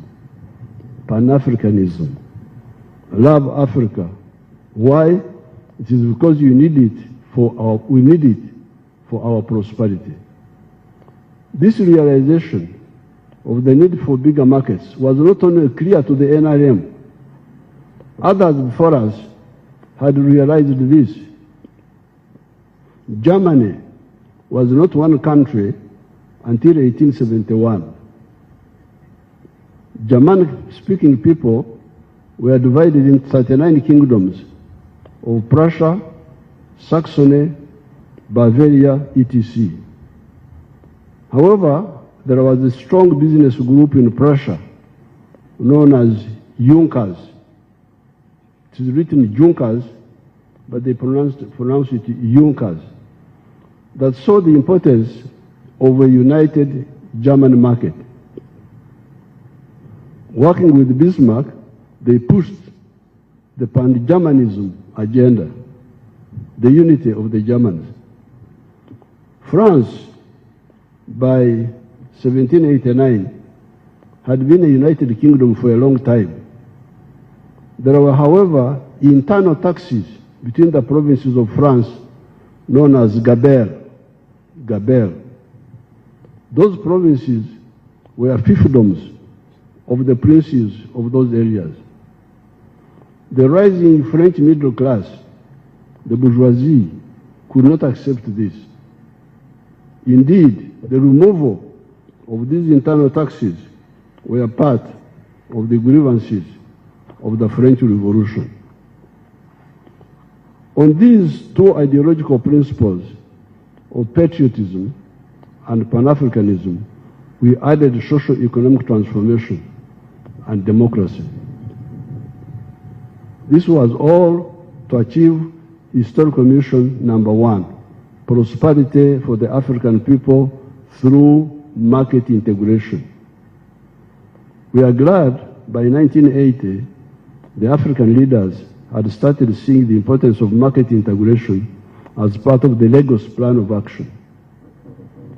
When the NRM took power, we worked with the Wazee, Mzee Mwinyi, Mzee Mkapa, and Mzee Moi to revive the East African community that was relaunched on the 30th of November 1999.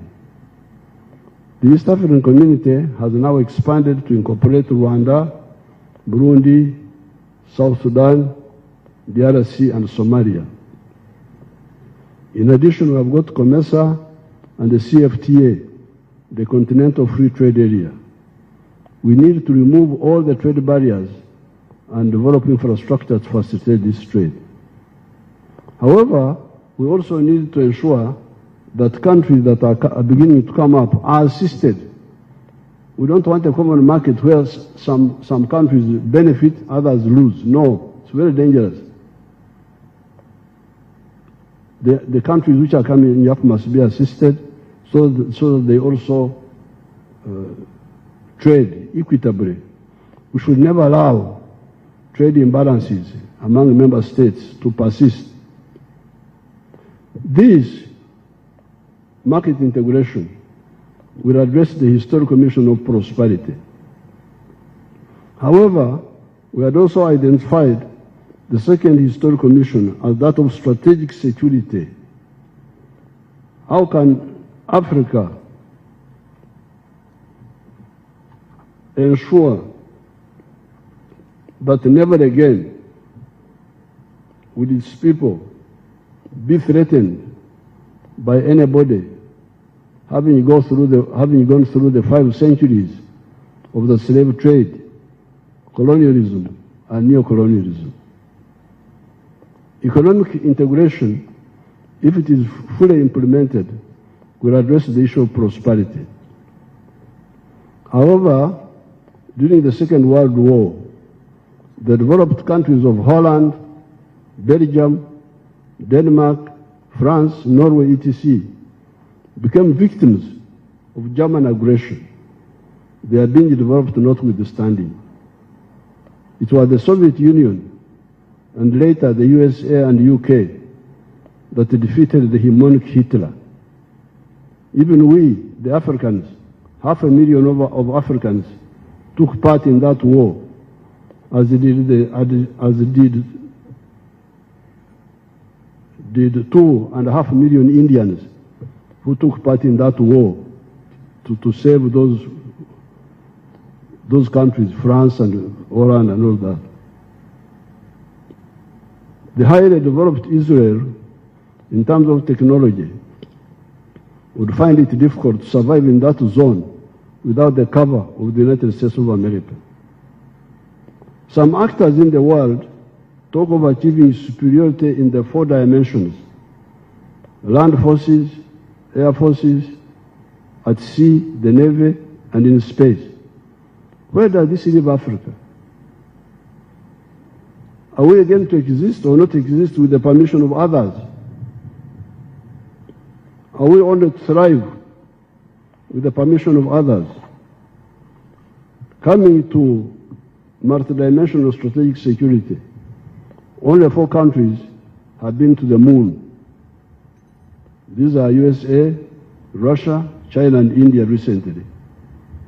Can Uganda manage a serious space program even when it becomes a first world country? As we tried to answer that question, there was already an answer given by our elders before independence. This was Uhuru na Umoja, freedom and unity. The present weaknesses in Africa are partly due to the mistake of arrivism, where the leaders prefer to remain big fishes in small ponds. It was only Mwalimu Nyerere of Tanganyika and Mzee Karume of Zanzibar that consummated the economic and political integration of the two countries to create Tanzania that has been a great success. Recently, the Union of Tanzania celebrated 60 years. We congratulate our brothers and sisters of Tanzania. Mbakwebere kumungalo. Economic and political integration, where possible, are the correct answer to the question of prosperity and strategic security. It handles the two missions. In 1963, we were about to achieve the political federation of East Africa. There is a picture which I will give some of the, you can see it there. That picture. I have that picture. I will give it to a few people after my speech. But that was 1963, Uganda, August. They were saying federation this year, Federation of East Africa this year. That's what they were saying. Thank you. You can see the declaration, that declaration by our leaders. However, along the way, some of them developed cold feet. That is why Mwalimu Nyerere and Mzee Karume must be hailed as some of the most devoted Africans that have ever lived. You can be sure that if that federation had taken off, so many of the problems that afflicted us could have been avoided.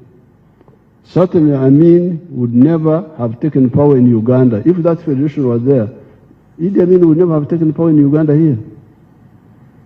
Maybe the problems of Rwanda and Burundi could have been handled differently.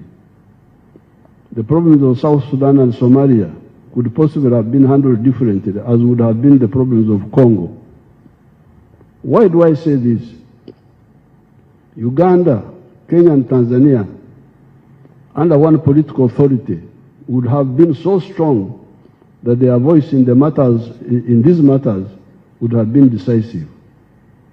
I remember, for instance, our leaders then took a stand on the issue of Congo in 1965.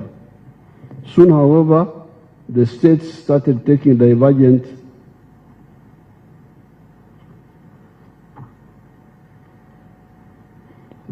positions, which would not have been the case if they were under one political authority.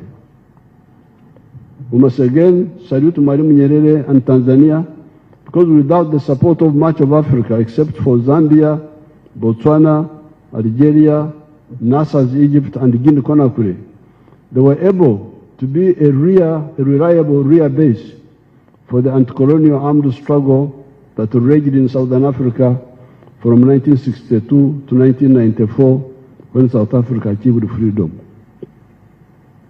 It is a pity that after victory, we only got Uhuru, independence, and not Umoja, unity, especially political integration.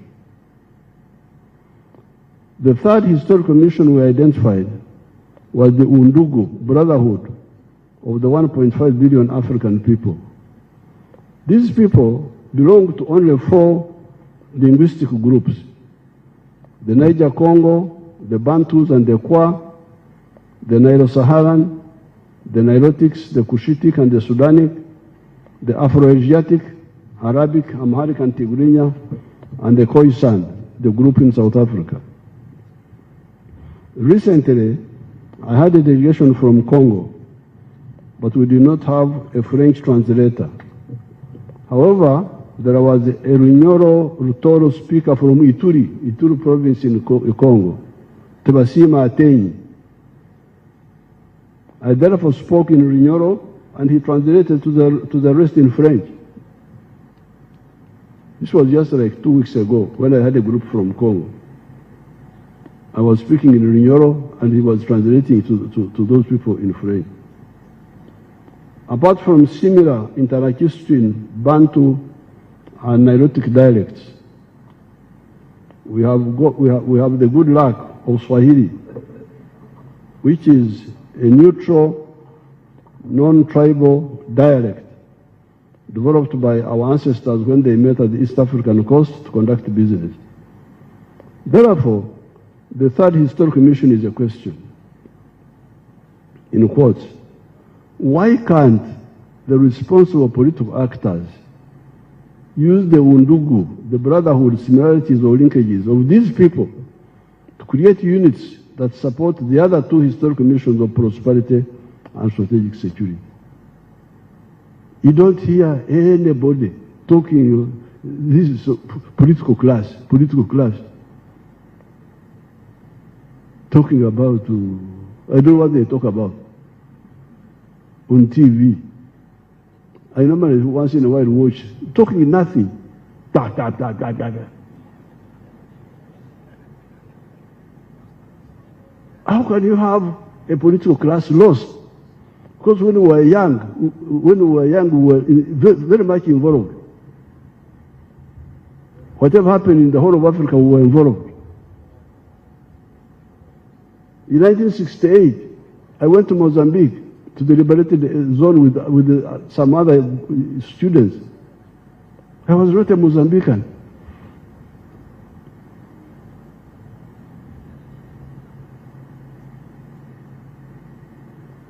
Baleka ngabi wasande kola, niboko nibeta sande kola, namazi matigari muwo.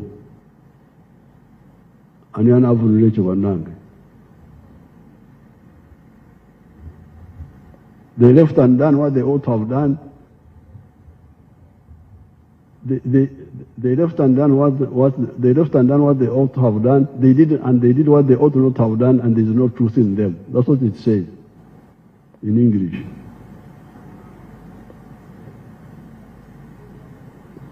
With these three historical missions and the four ideological principles, we were able to shape our strategy vis-à-vis Africa. The movement, when you talk of movement, you are talking about the three historical missions and four ideological principles. Not about me. You are not important. Elect me. Elect you for what? Because you are handsome, because you are what? What medicine do you have for us? What medicine do you have for us? We need a medicine for our problems.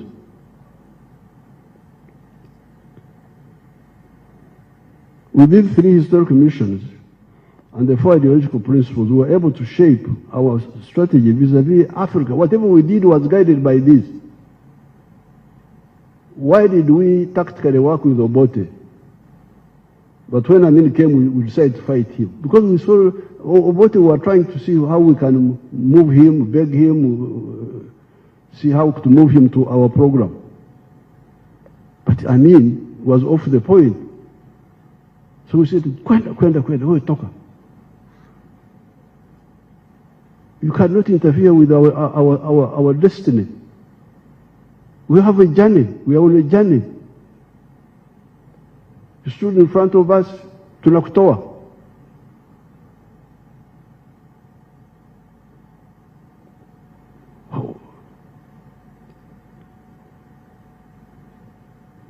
The strategy that we always commend, this strategy we always commend to our supporters, is to work for economic integration of the whole of Africa, so as to support prosperity of the African people, and support the additional political integration in the parts of Africa where it is feasible by creating political federations, such as the Political Federation of East Africa.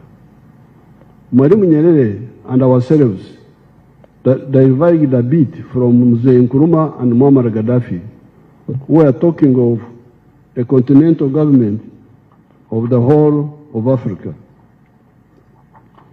We do not think that such a target of a continental government of the whole of Africa was either feasible or even desirable, because the whole of Africa does not possess enough similarities and linkages to be cohesive, a necessary prerequisite for political integration.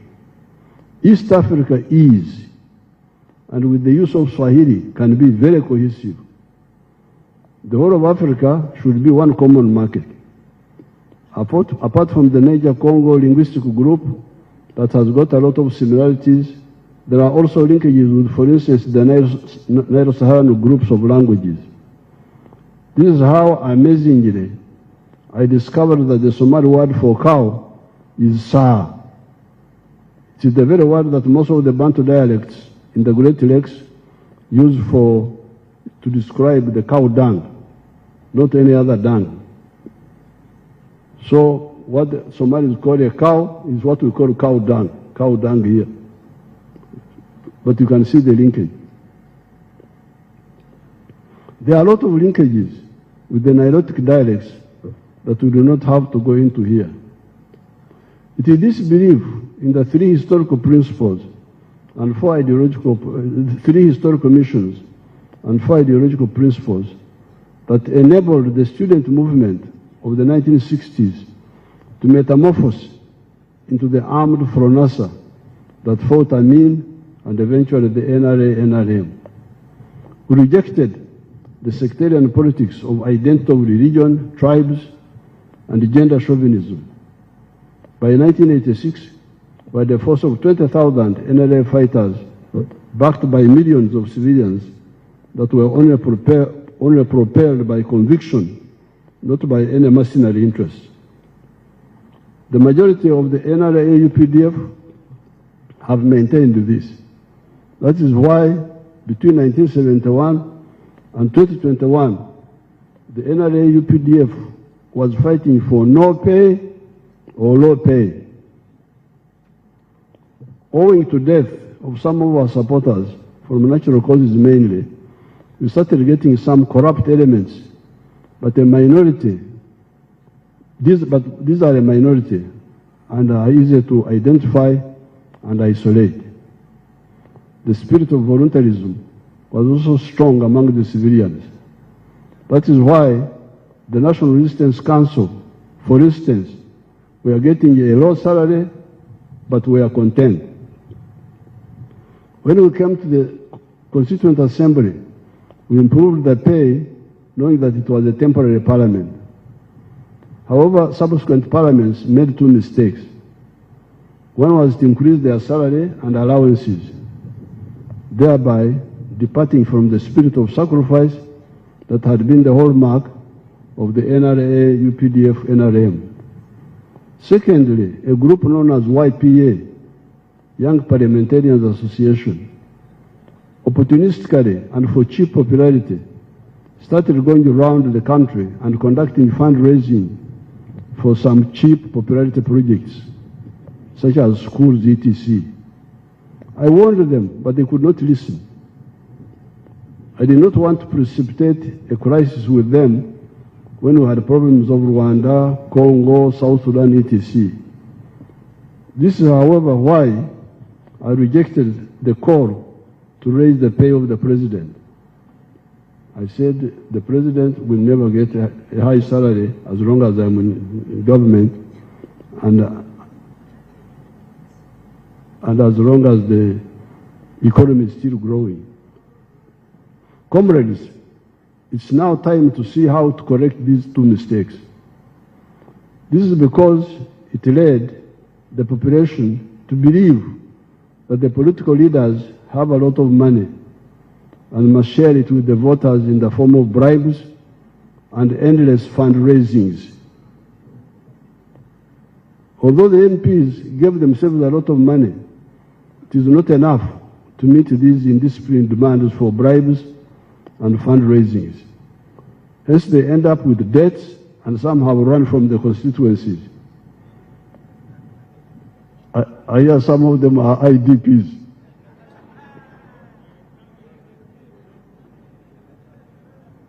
Internally displaced persons.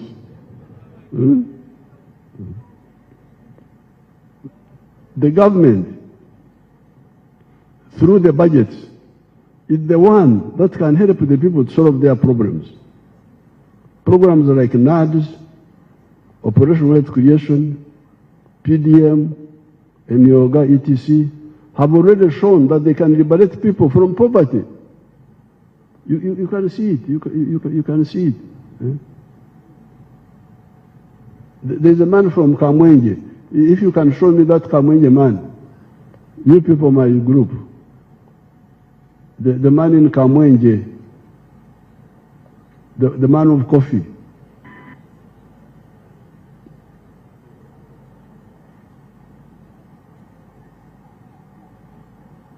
The man of coffee.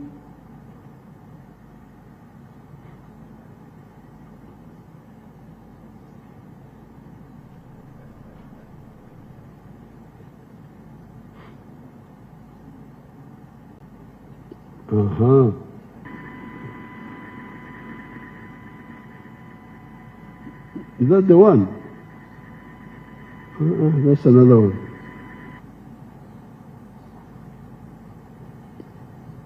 The one of Kamwenge was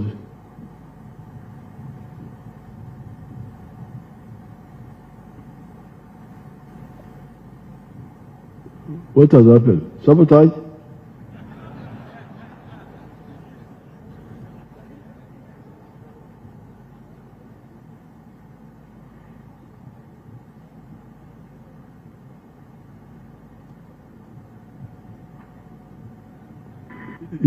That one was interesting because he used the NADS and get him, when you get him, put him,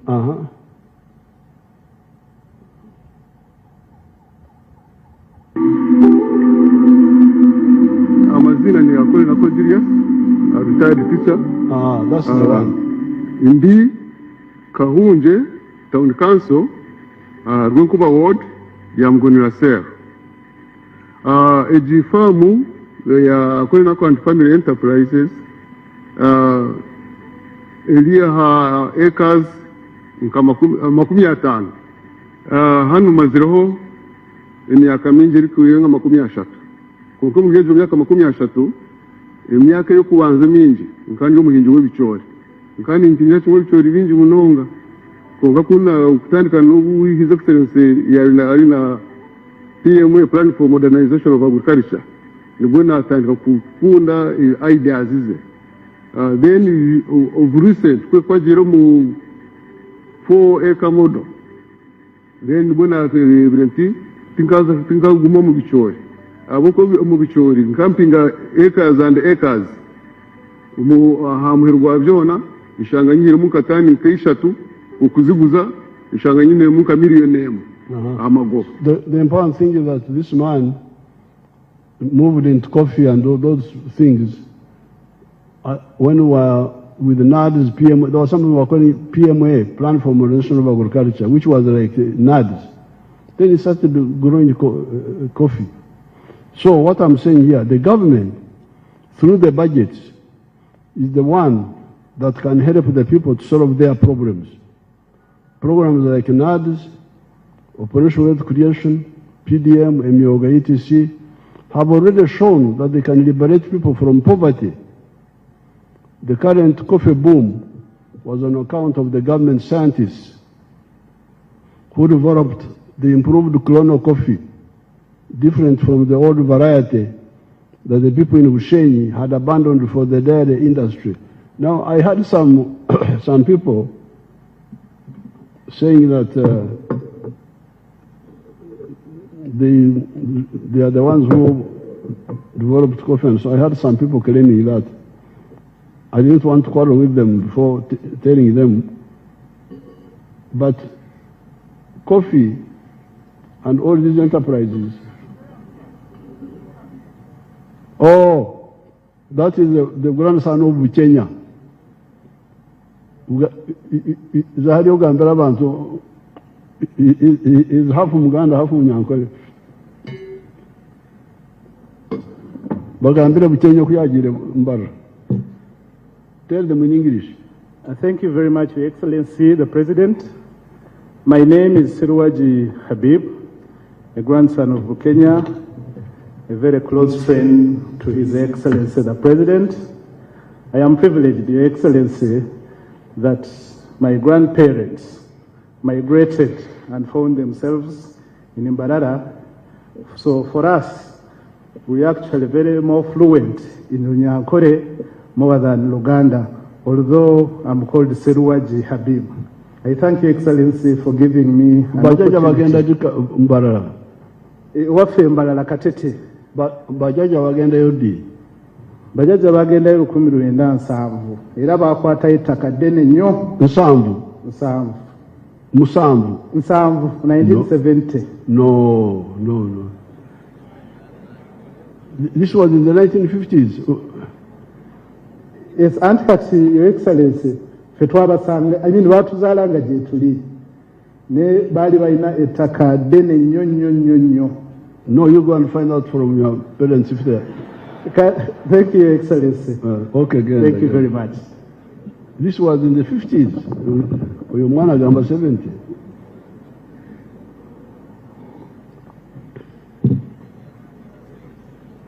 So some people are saying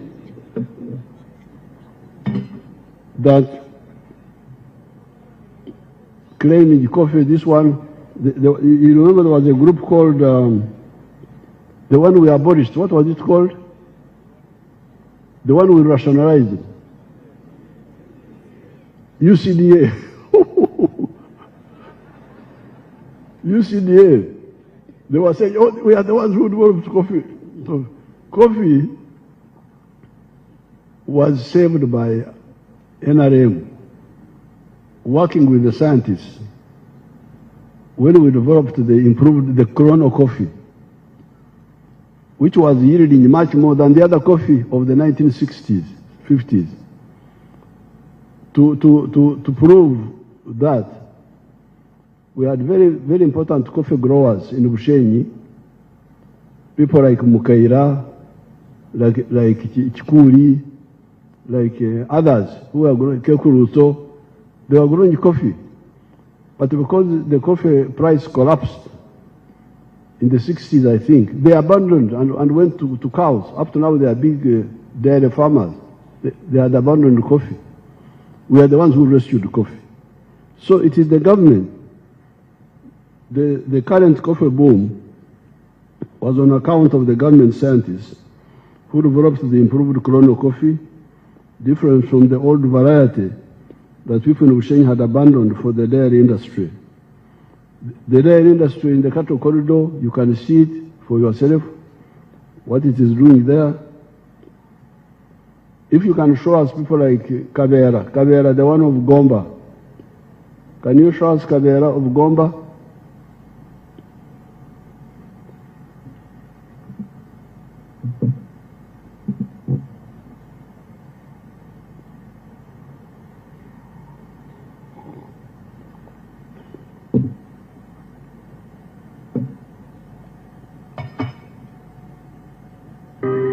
Okuva wano ku Gomba Next Generation Farm Institute era nga ye Gomba Next Generation Model Farm. Nze farm manager, farm eno yatandikibwa omwami Kalera Philip era nga ye yawangula empaka z'omulimi asinga 220 eziteekebwa Vision Group mu ggwanga lyonna. Farm eno yatandika omwaka gwa 2003 era nga ekigendererwa kyali kyakulaba tutya tuyinza okufuna mu byobulimi n'obulunzi. Twatandika nga tulunda ente ezaffe ennansi oba ze tuyita Enyankole paka mu mwaka gwa 2018 bwe twalaba nti ettaka lye twalina obunene bwalyo eka 405 amagoba ge twajjangamu otunulidde value y'ettaka nga tegenkanankana na capital oyo ali mu ttaka. Twalaba nti business tekola, ne tukyusa ne tudda mu okulima okw'ekibalo mu 2019.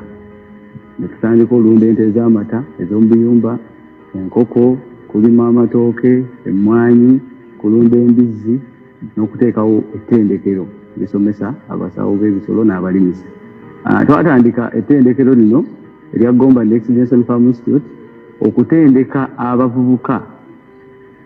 Twakizuula nti abavubuka bangi baagala nnyo okwenyigira mu by'obulimi n'obulunzi naye nga babulamu obukugu obuli practical twandiyise hand zone.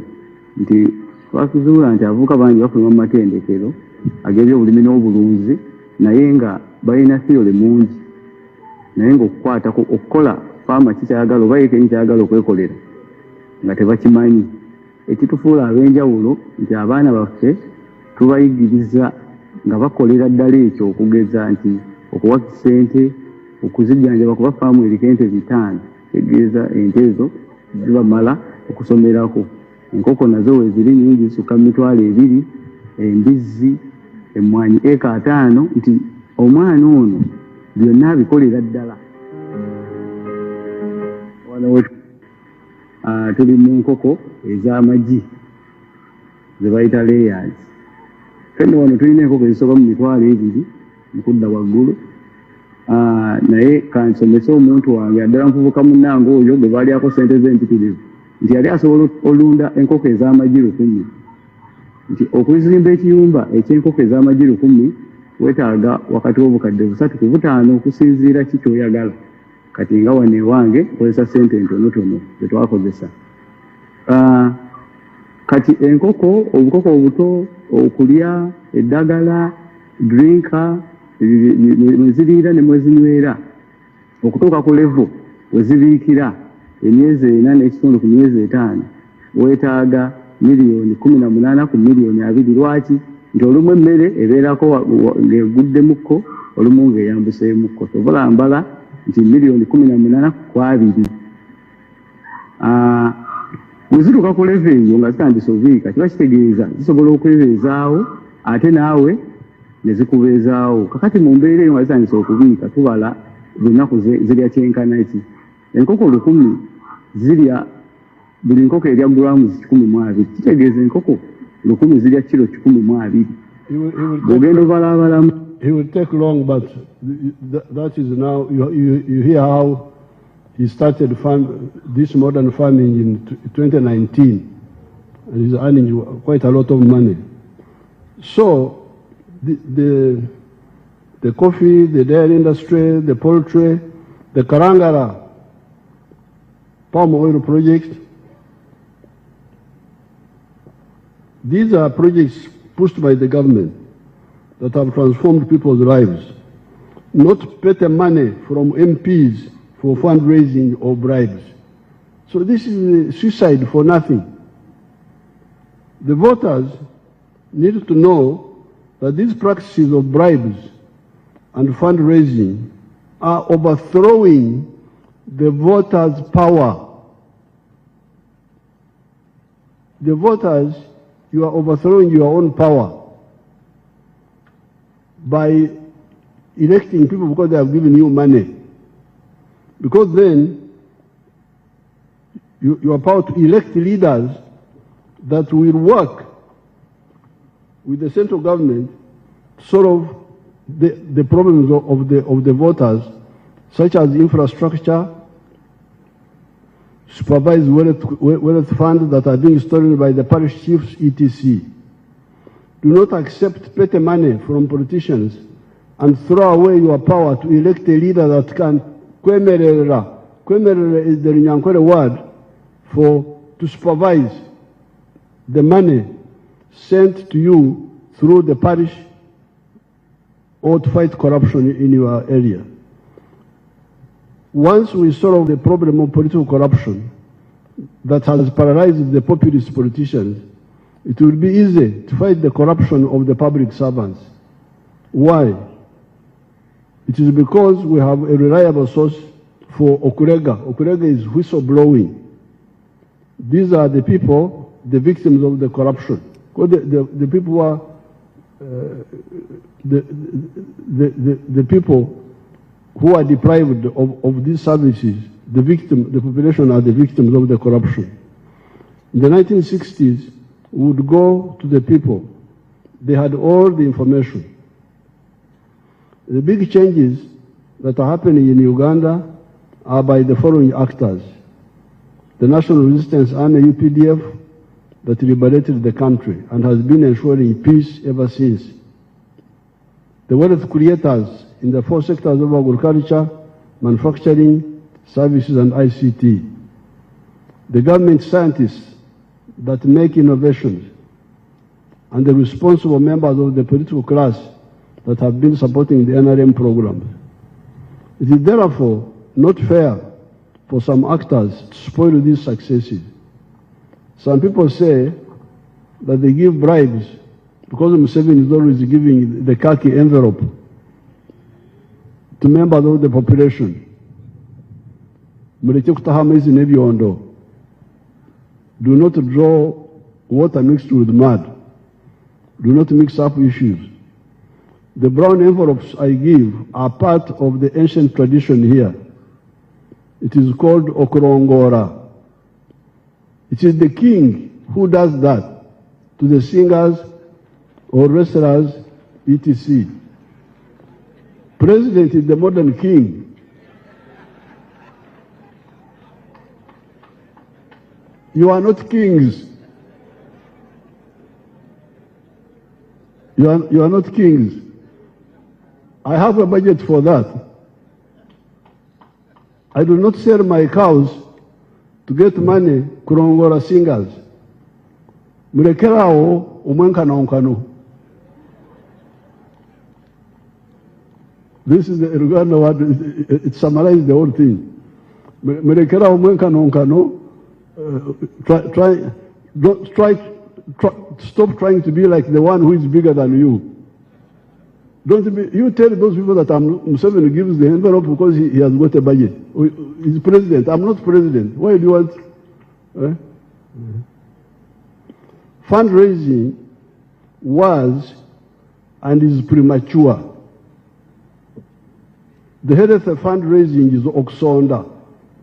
Fundraising is our word is Oksonda, whereby you make small equal contributions but by many contributors.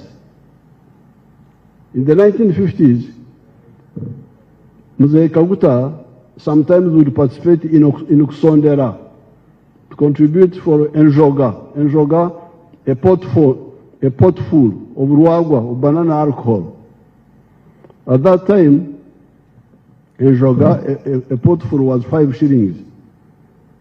5 people would contribute 1 shilling each. That's the Oksonda, that is the fundraising. You contribute equal, small amounts that you can afford. But with what's happening now, with the rampant fundraising, the MP carries the whole burden.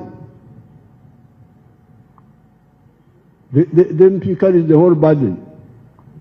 It is really extortion. But it was instigated by the MPs who created the impression that they had the type of money when they did not have. Even the church leaders and other elders should ask those young mistake makers the following question.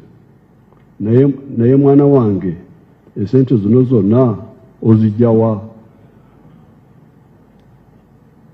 That's what I would ask my people if I saw young people throwing around money.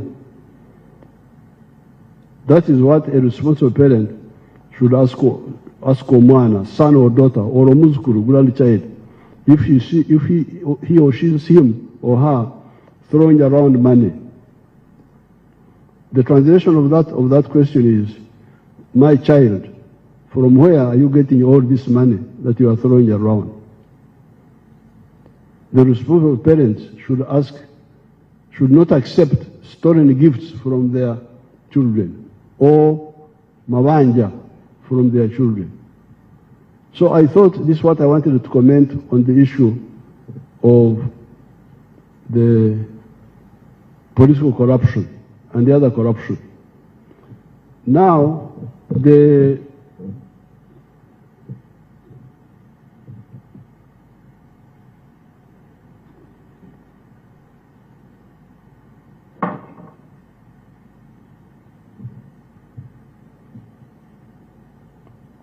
I'm getting information about Obtarondora not checking on government work. I keep hearing, for instance, of bad feeder roads. That feeder roads in some of the areas are not good. Yesterday I was in Kakumiro. The feeder road I rode on was good. It looked good. When I was going to Kagadi, it was a short one, but it was good. The other time I was in Obongi, and the feeder roads there were very good, which we rode on. The other time I was in the Bugwere area of Dhaka, Parisa, from the cassava factory. I think we were going to Kamonkori. The feeder roads looked good, but when I drove from Busunju to Mityana, the road was very bad, the Maram road there. And also the other road to the Tamak road, but that one they are working on it, Tamak road. So, and when we were in Bunyangabu, this issue came up. The question is, what are the districts doing with the 1.3 billion shillings you are sending to them? What is happening? I'm now going to send my spies quietly to check on some of these roads. And once I find the road is not worked on, and yet the government people are there, the cow is there, is quiet, the diesel is there, the GSOs are there, I will go for them. They will have to answer. If the 1.3 billion is not enough, tell us, because the feeder roads are very crucial. If you say it's not enough. Now I found that in the case of Bunyangabu, they were mixing up issues. The 1.3 billion is to maintain the roads which are already done, which are already made. But they were saying, oh, they want to make bridges across swamps. No, you can't do that with the 1.3 billion. That's new money. That's a new project. Maintain the present roads the way they are, so that you have the maram there, you have the gravel, they are compacted, drainage. This is a must. I will check, and if I find there will be casualties on the local government people there, even the RDC. Why should this be the case when all these people are there? But now for the voters, that's why you need to vote people who care, not the ones you give money to, the ones who have given you money. Now on the issue of the implementation, we'll have to, so much money has been already availed for so many roads. I have a whole list here. Masaka Mutukura, the money is there. The money for Rusari, Kasambi, Nkonge, Rumegere. Roads like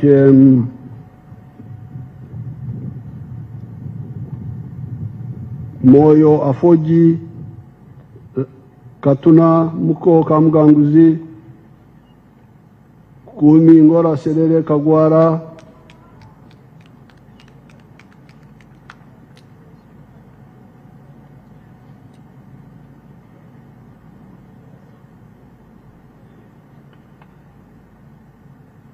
Kampala, Maraba, Meter Gauge. Chitugum, Chidepo.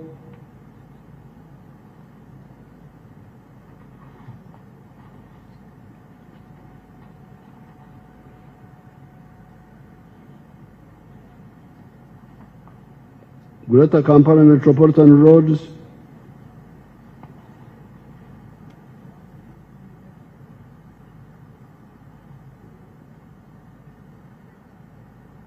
So, the MPs should follow up this money which is already provided, because I have got a long list here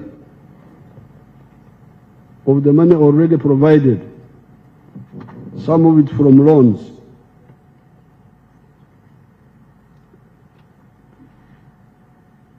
Even for education, for health, all this money is here.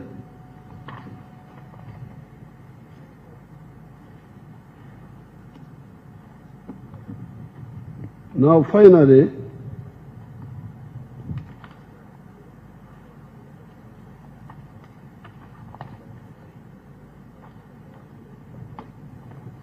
you get misinformation.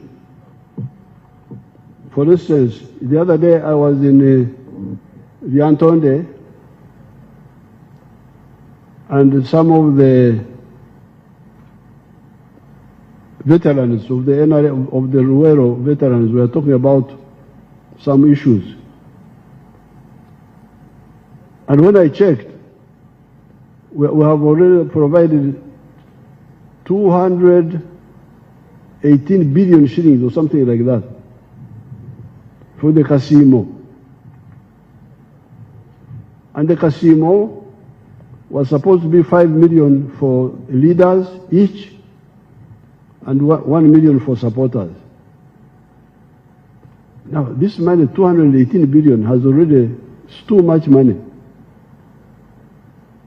So what happened? Who took this money?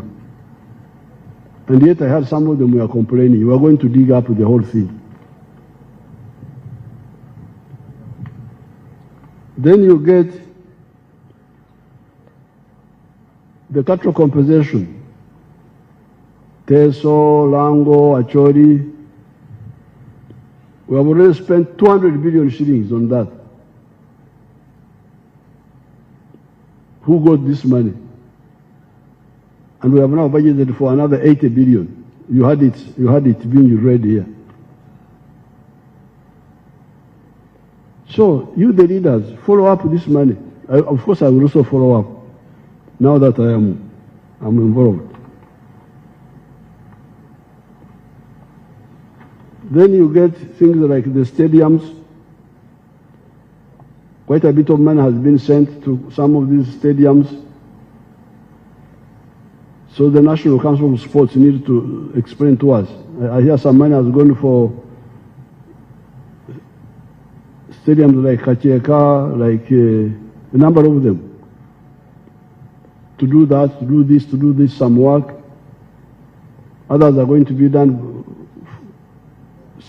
massively, like Akibu and so on. So the Council of Sports should also explain, come and brief Mom about all this money.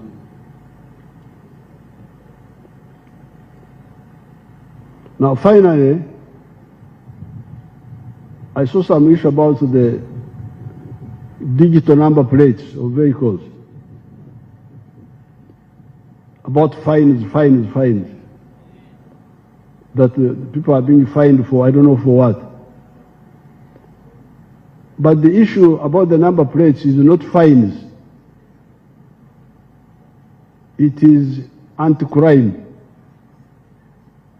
I want my people to put on the TV a picture I saw in today's paper. Put that picture, if you have it.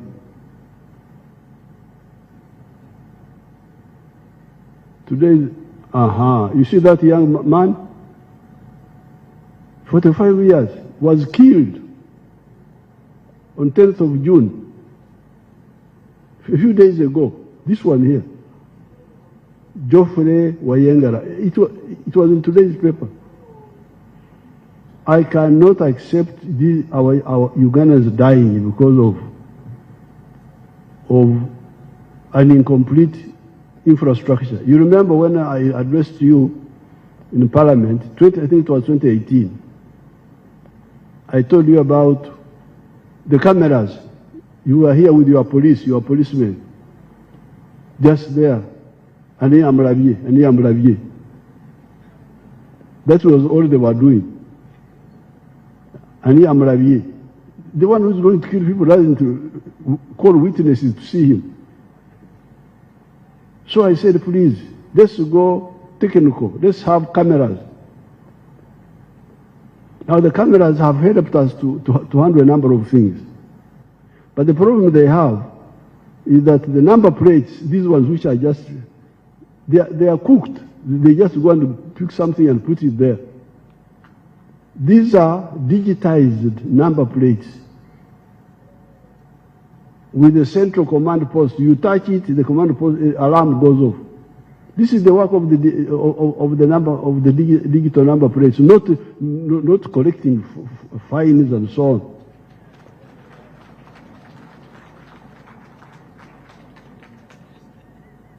I think the confusion about fines could be because we didn't have money, and we told these people to do the number plates, maybe recover the money from those who make mistakes, fines. I don't know, I think that's where the confusion started. But the issue is about the number plate is digitized. Every vehicle must have a digital number plate, traceable by the central machinery, central command, to know which pikis were in this area at this time, which cars were in this area. Because these number plates which are put on and put off, these are meaningless. This is the whole thing about the digital number plates. It's not about money, fines, what, no. It's about security. That boy now, such a young person killed, they're acting with impunity. This is what I cannot accept. Look at this one. Was killed here in Mkono, I think. Yes, killed. And then we must now go, the cameras, sometimes the cameras also, they cover their faces. It's not easy to know. The number plates are forged. No. This is the purpose of the digital number plate. It's about security, not money, fines, what? Rubbish.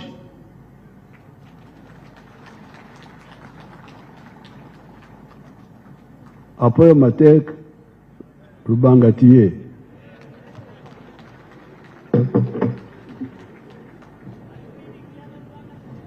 Thank you, Your Excellency, for the successful delivery of the budget and fulfilling your constitutional obligation.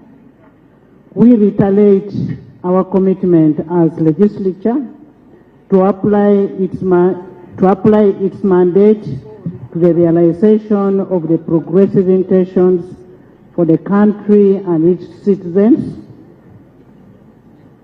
Honorable members and all the invited guests, you have been invited for a cocktail. I didn't know I had a standing ovation, so I must bow.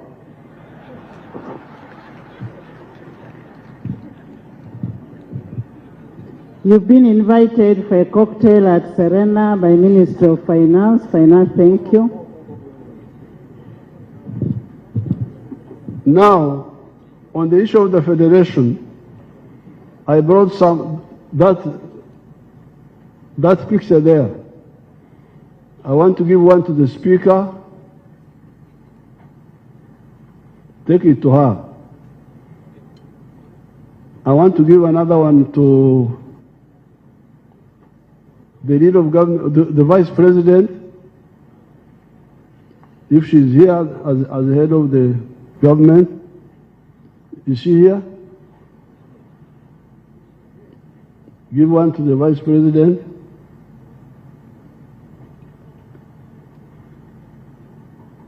Give another one to the Chief Whip of the NRM.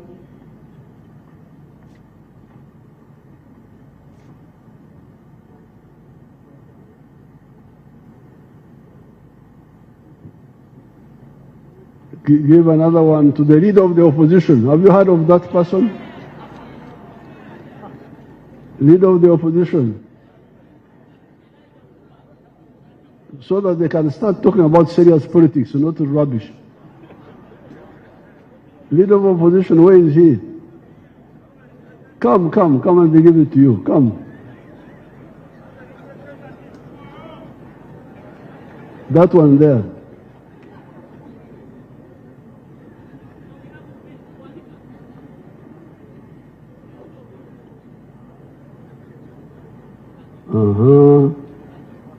Then who is the other one?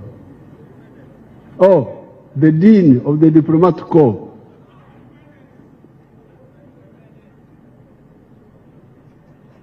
The Dean of the Diplomat Corps.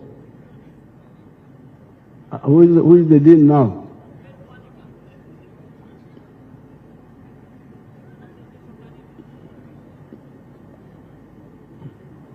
The Dean there, is there. Okay, thank you so much. Thank you. Apoyo Matek. Adjournment. Once again, I want to thank you, Your Excellency.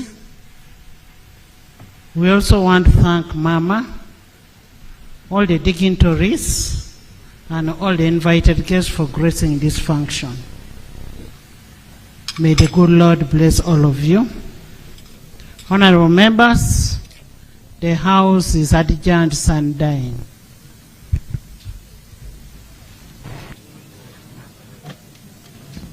The anthems.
Yes, the budget reading is done and the president has given his final address there, but a lot of